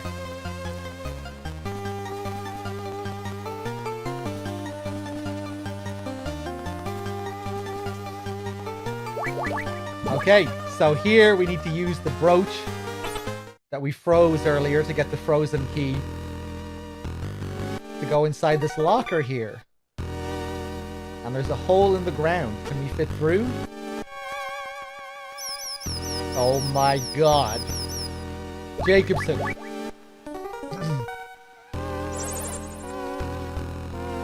Well, that sounds like the highly poisonous Zanzibar hamster.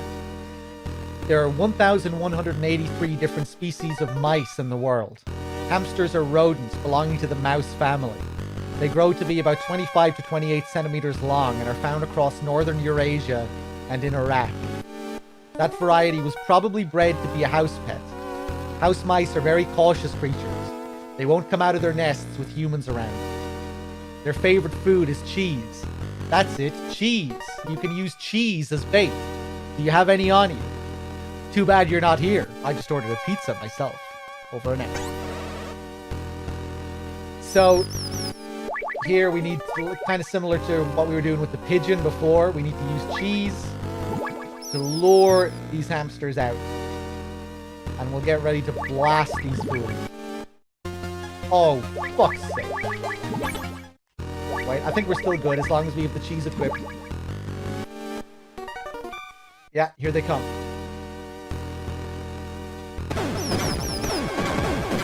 If they touch us, it's a one-hit kill. Oh my god.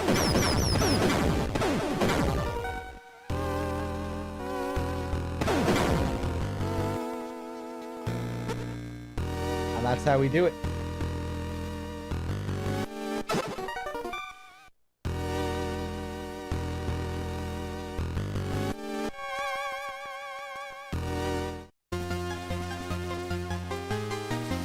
Snake.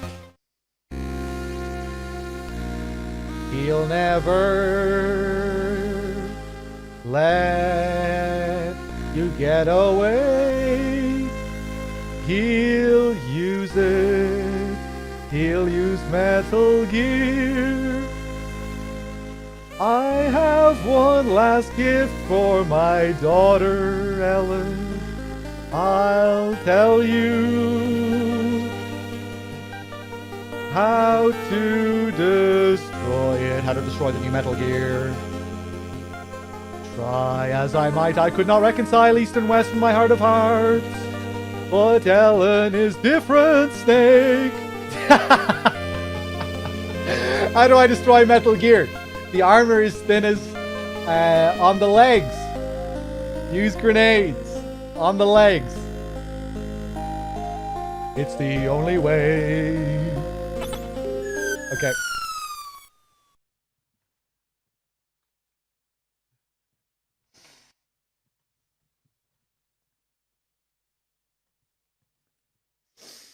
We need a Metal Gear 2 musical. We need to bring Metal Gear to the stage.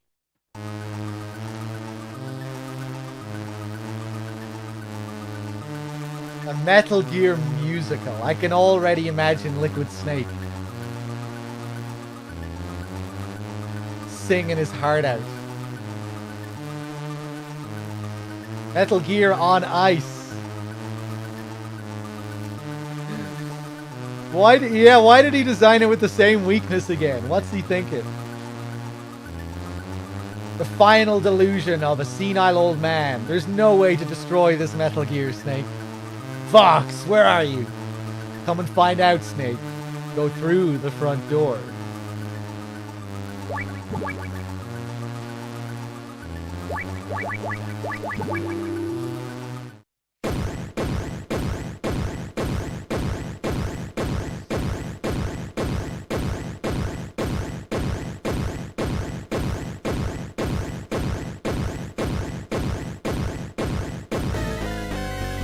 Snake, I'm not the same as I used to be, and neither is Metal Gear.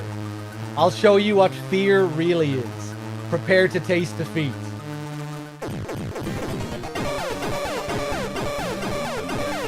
Oh!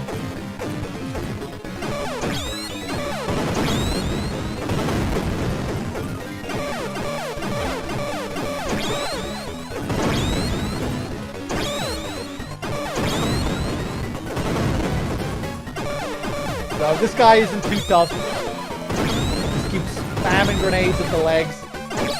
Avoid the missiles and that's it.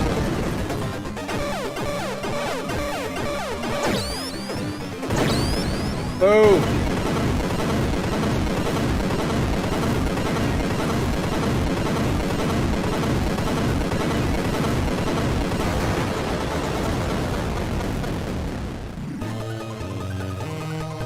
The cartridge is mine, Snake. Burn in hell. Ah! Ah!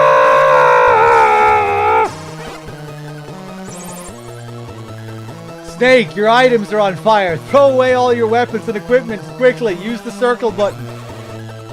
Oh my god. Do it! Do it!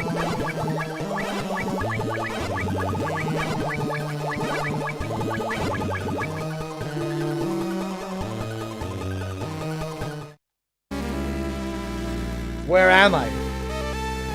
The perfect ring for our final battle. It's been a while, Snake. Here we are, back in the minefield. This really doesn't look like a minefield. This is a very small room. This is something that I think they changed when they re-released it and retranslated it.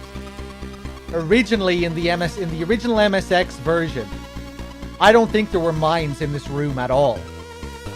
I could be wrong here. Maybe someone in chat can tell me. But I think this is something that they added to this version to be more in line with the story that Snake tells in MGS1.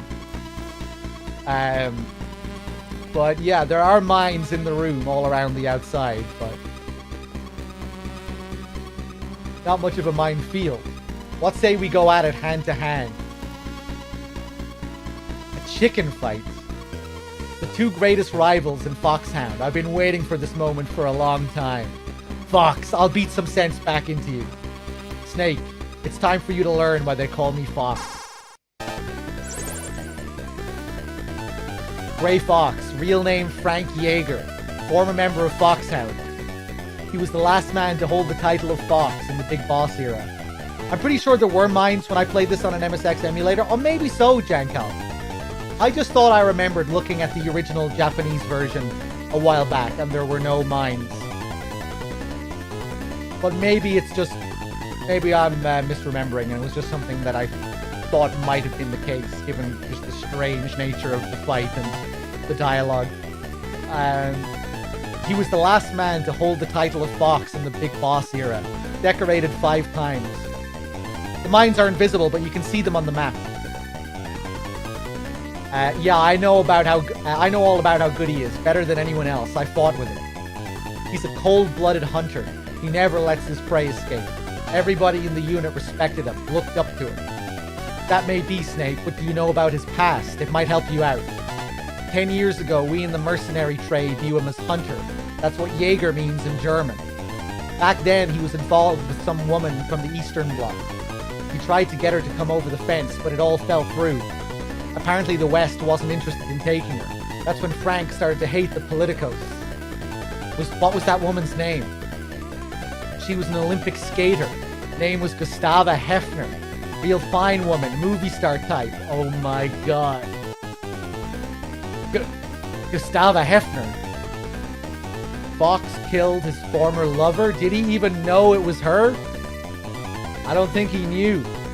Snake, if you manage to beat Fox, I'll tell everyone that Solid Snake is the greatest mercenary in the world. Over and out. Oh my god. So Fox's AI here is quite janky. He loves to run in circles.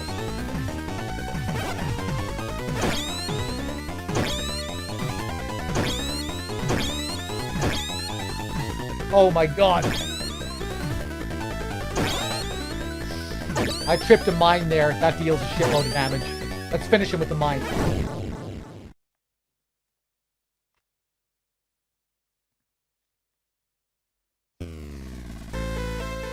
Snake, looks like it's finally time for me to give up the title of Fox. Fox. Why? I'm not like you, Snake. My situation is more complicated. Big Boss might have been just another CO to you, but he saved my life twice. This was way before I joined the unit. Big Boss is the villain of this game. The first time I was a half-white living in Vietnam. It was after the war, and half-whites were being sent into forced labor camps. He saved me from that living hell, just like he saved all the children here. The second time was in Mozambique. I was being tortured as a Renamo soldier, and he saved me again. They'd cut off my ears and my nose. And this is your idea of paying him back? No, you've got it wrong. I hate war, just like all the kids here, but I need it. War is all we know. We can't make it in the normal world. We need the battlefield to survive. Big Boss gives us a place to fight. Conflict is in our blood. We can't deny it. I was born on the battlefield, and I'll die on the battlefield. All I can do is fight, Snake. All I can do is fight. Making people happy, making a woman happy, is something I could never do. You mean Guess I was always fated to die in action. Rest easy, Fox. I swear I won't turn out like you. Won't turn out like me. I'll have to remember that. Fight hard, Snake. Don't let your fans down. My fans? It was you, wasn't it? You were the voice on the radio. Call it payback for being so selfish. See you on the other side, Snake. You won't be alone, Frank. Gustava is waiting for you. Gustava. Thank you, Snake.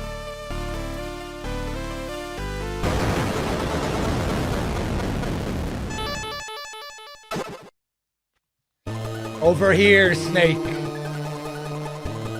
Over here, Snake.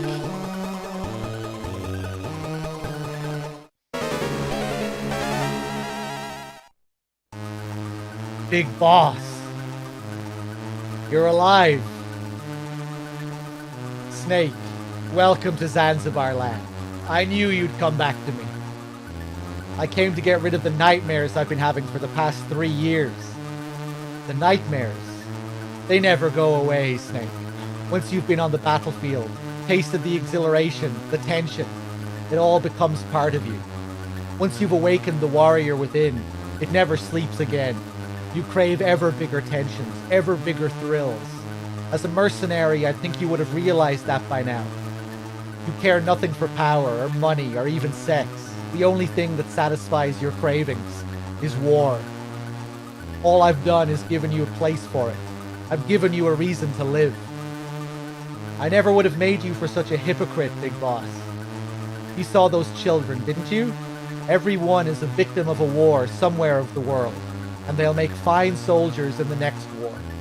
Start a war, fan its flames, create victims, then save them, train them, and feed them back onto the battlefield. It's a perfectly logical system.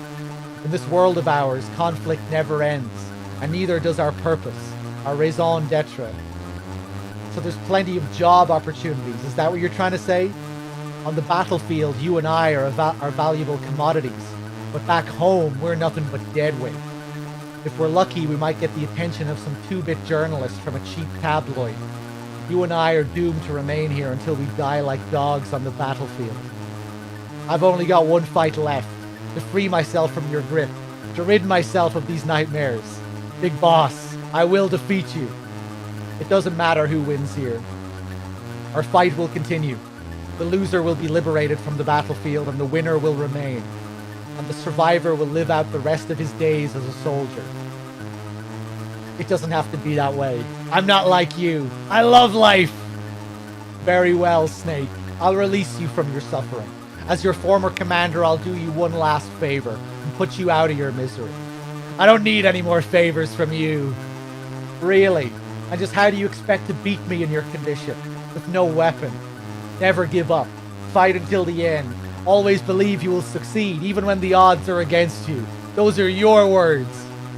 Even I make mistakes from time to time. I love Big Boss's dialogue here. Snake, this will be our final battle. Let's end this once and for all.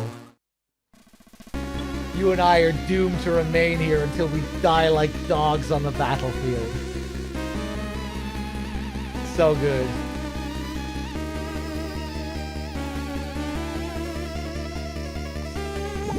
Castler, what do you have to say about this lunatic? Big Boss. There's not a mercenary in the world who hasn't heard of him. He's like a god, a living legend. I already know all that. I need new information. Well, you see, Snake, Big Boss has a really large dick. He's incredibly cool. I really love Big Boss. We all love Big Boss. Okay, but this is only a rumor, understand? 3 years ago, when Outer Heaven fell, Big Boss was seriously wounded. He almost died. He lost both hands, both feet, his right eye, and his right ear, but somehow he survived. Then an Eastern Bloc despot took an interest in him. Probably couldn't resist getting his hands on a soldier of Big Boss's caliber. They decided to use Big Boss as a guinea pig in Magnar's Snatcher project. I don't know the details, but apparently it involved turning him into a cyborg. Now he's half man, half machine. Hard to believe, I know. But if it's true, Snake, you're way out of your league. None of your techniques is going to so much as put a scratch on him. Snake, give it up. There's no way you can win this time. Over and out. Okay, so before he goes into his whole spiel there, he says that this is just a rumor, okay? And it really seems like it, because none of that story really lines up with what we see.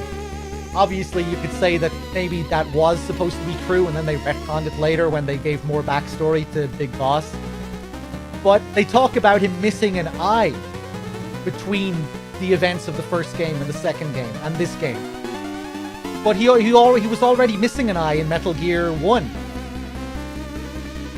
So, you know, he didn't lose his eye after the events of Metal Gear. And it's the only call where he says his information is a rumor. So I think maybe they kind of wrote that backstory as a sort of half joke, maybe. I don't know if it was ever meant to be taken seriously. Another theory people had is that it's referencing Snake's Revenge, partially. In Snake's Revenge, Big Boss is a cyborg. Kojima didn't make Snake's Revenge. So people theorize that maybe this was Kojima referencing Snake's Revenge, or kind of, you know, acknowledging it, maybe poking fun at it in a way. Big Boss looks exactly like RoboCop in Snake's Revenge, if you haven't seen it. His model is basically a RoboCop model. Or the sprite.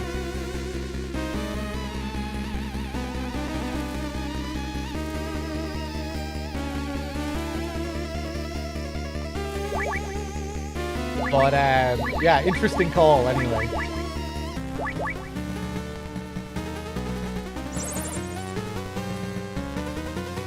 Snake, that guy is a monster. You can't beat him with just your fists. Use your head. Isn't there something you can use as a weapon? Campbell, do you have anything to say about this guy? Snake, Big Boss is no longer your CEO. He's just another madman. Got that? Put aside your personal feelings. Stay focused. You can't afford to lose this battle. There's nothing more we can do for you.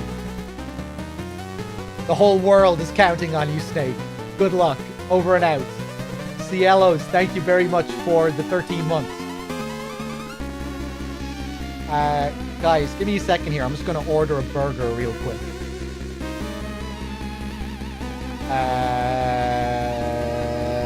Hold on. Does Holly say anything about this? I don't think she'll even come in. Oh, she does. This isn't a good time to talk. Call me later, okay? Does Jacobson say anything? No, nothing.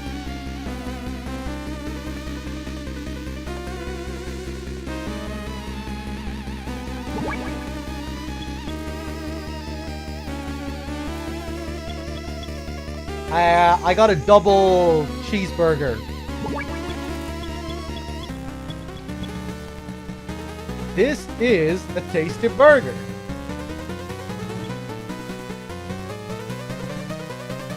Come on, Big Boss, where are you going? Go. Card 1. So we need to search all these rooms.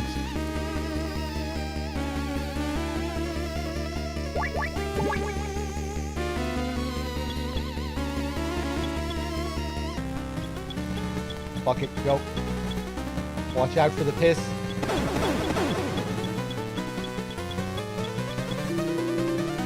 Card 1, we'll open this one, which gives us card 2. Card 2 opens this door, which gives us card 6. Card 2 also opens this door, which gives us card 3.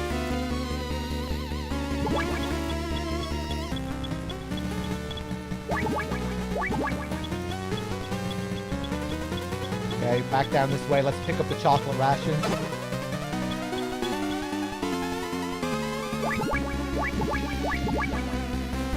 Ah, okay.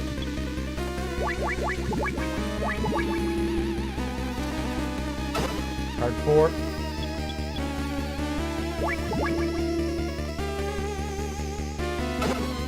A lighter. Ordinary dollar store lighter. Use unknown.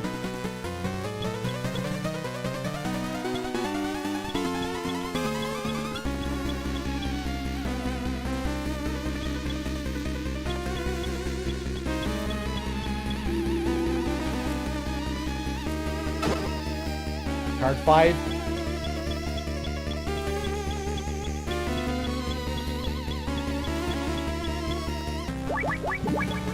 Get rid of this shit with the chocolate ration. Card 5. And we got spray.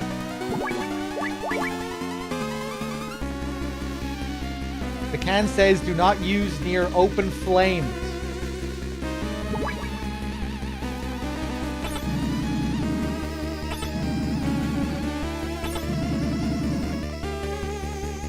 Alright, big boss, come and get me.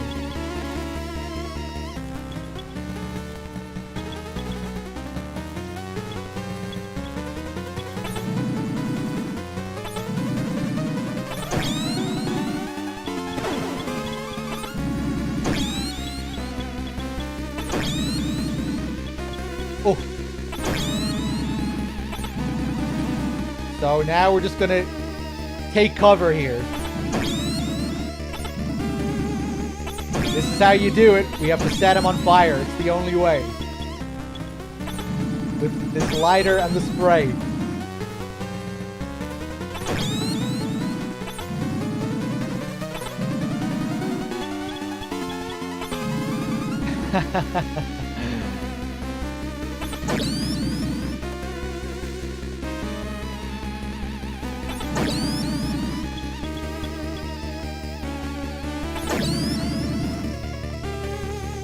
Snake! It's not over yet. The first uttering of this classic line.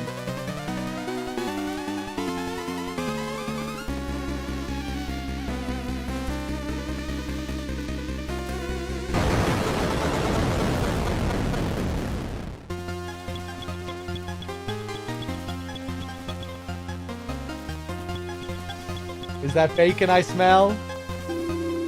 Rest in peace for now, big boss.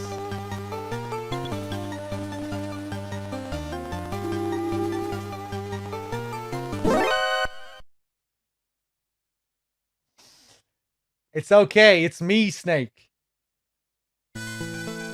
Holly. Did I scare you? Phew. That was a close one. So what's going on? What are you doing here? You said it yourself. Stay alive and we'll meet again sometime. So I did. Ah, that uniform was too tight in the chest. Ah, I feel much better now. Here, I stole this gun from the enemy. You can have it. Yeah, I can see how it'd be hard for a woman to use. Thanks. So it's all over now, right, Snake? No, I still have one more job to do. You can't be serious. I'm dead serious, Holly. Snake. No, you can't.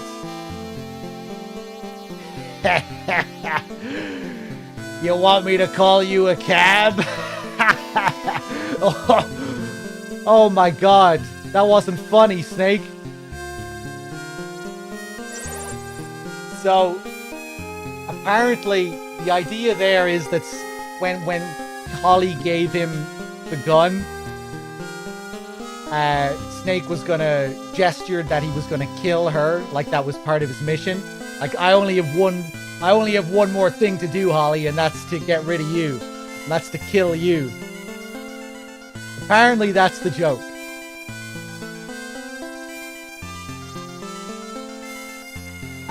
This is Snake. Come in, Charlie. This is Charlie. Go ahead, Snake. I've got the cartridge. I'm ready to return to base. Making my way to the rendezvous point now. Roger that. I'll meet you there. Any passengers? Just one. Blonde with a cute face. Sounds like a dream. Over and out. Holly, we've got to run as fast as we can to the rendezvous point. Think you can keep up? Is that a proposition, Snake? I'll take that as a yes.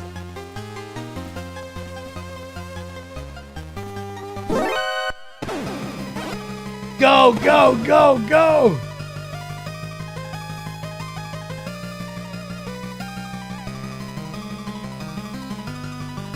Go, go, go, go!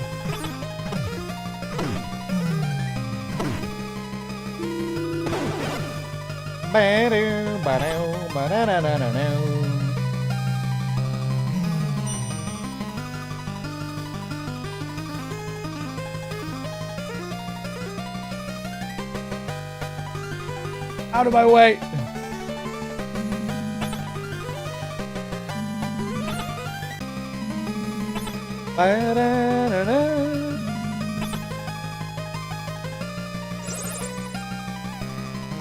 What the hell is taking you so long? We're going to be here till Christmas. This is Charlie. I'm 10 kilometers from the rendezvous point. Hold tight a little bit longer. Over and out. Hurry!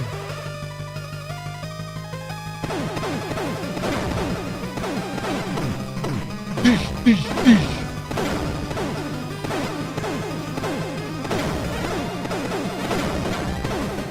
What a mess. I haven't been killing people for the whole playthrough, but now I am. Damn it, I'm out of ammo. Snake.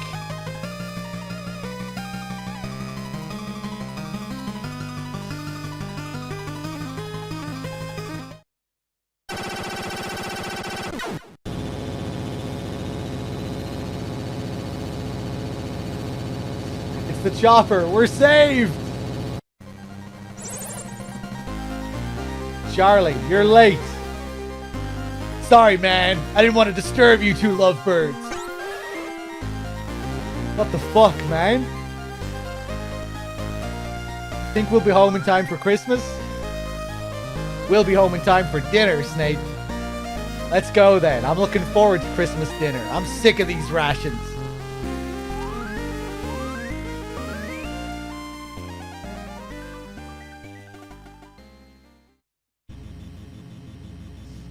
Alright, there we go. That's Metal Gear 2.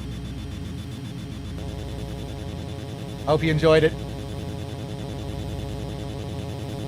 And after the credits, I'll be doing some Resident Evil. I'll probably take a little break, and then I'll be continuing my Resident Evil Remake Invisible Zombies playthrough if you want to stick around for that.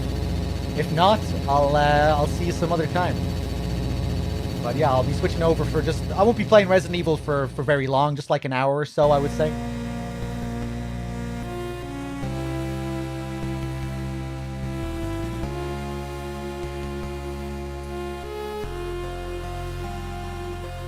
Enjoy the credits.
Good work, Snake. Have you thought about coming back to the unit? The nightmares have stopped. I'm a free man now. I see. That's too bad.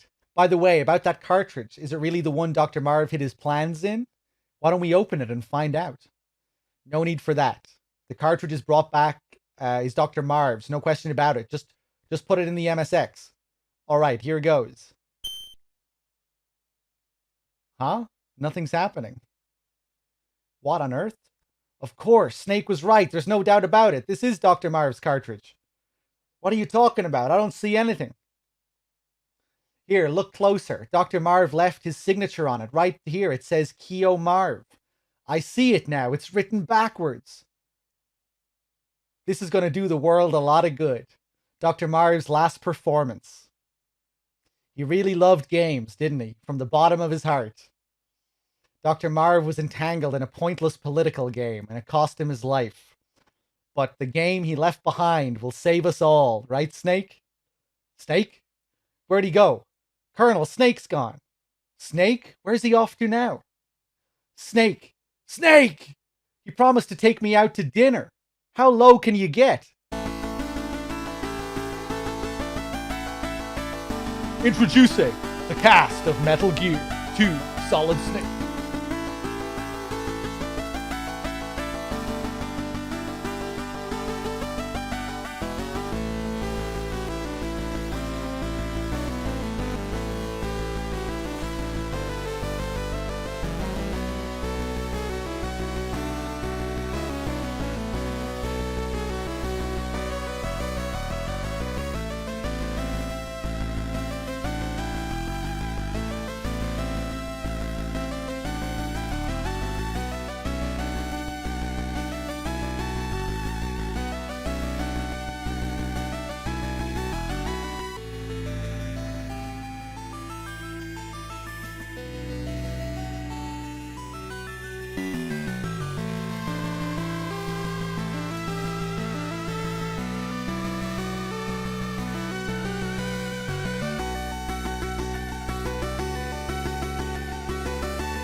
I love how the Hind D is its own character. As it should be.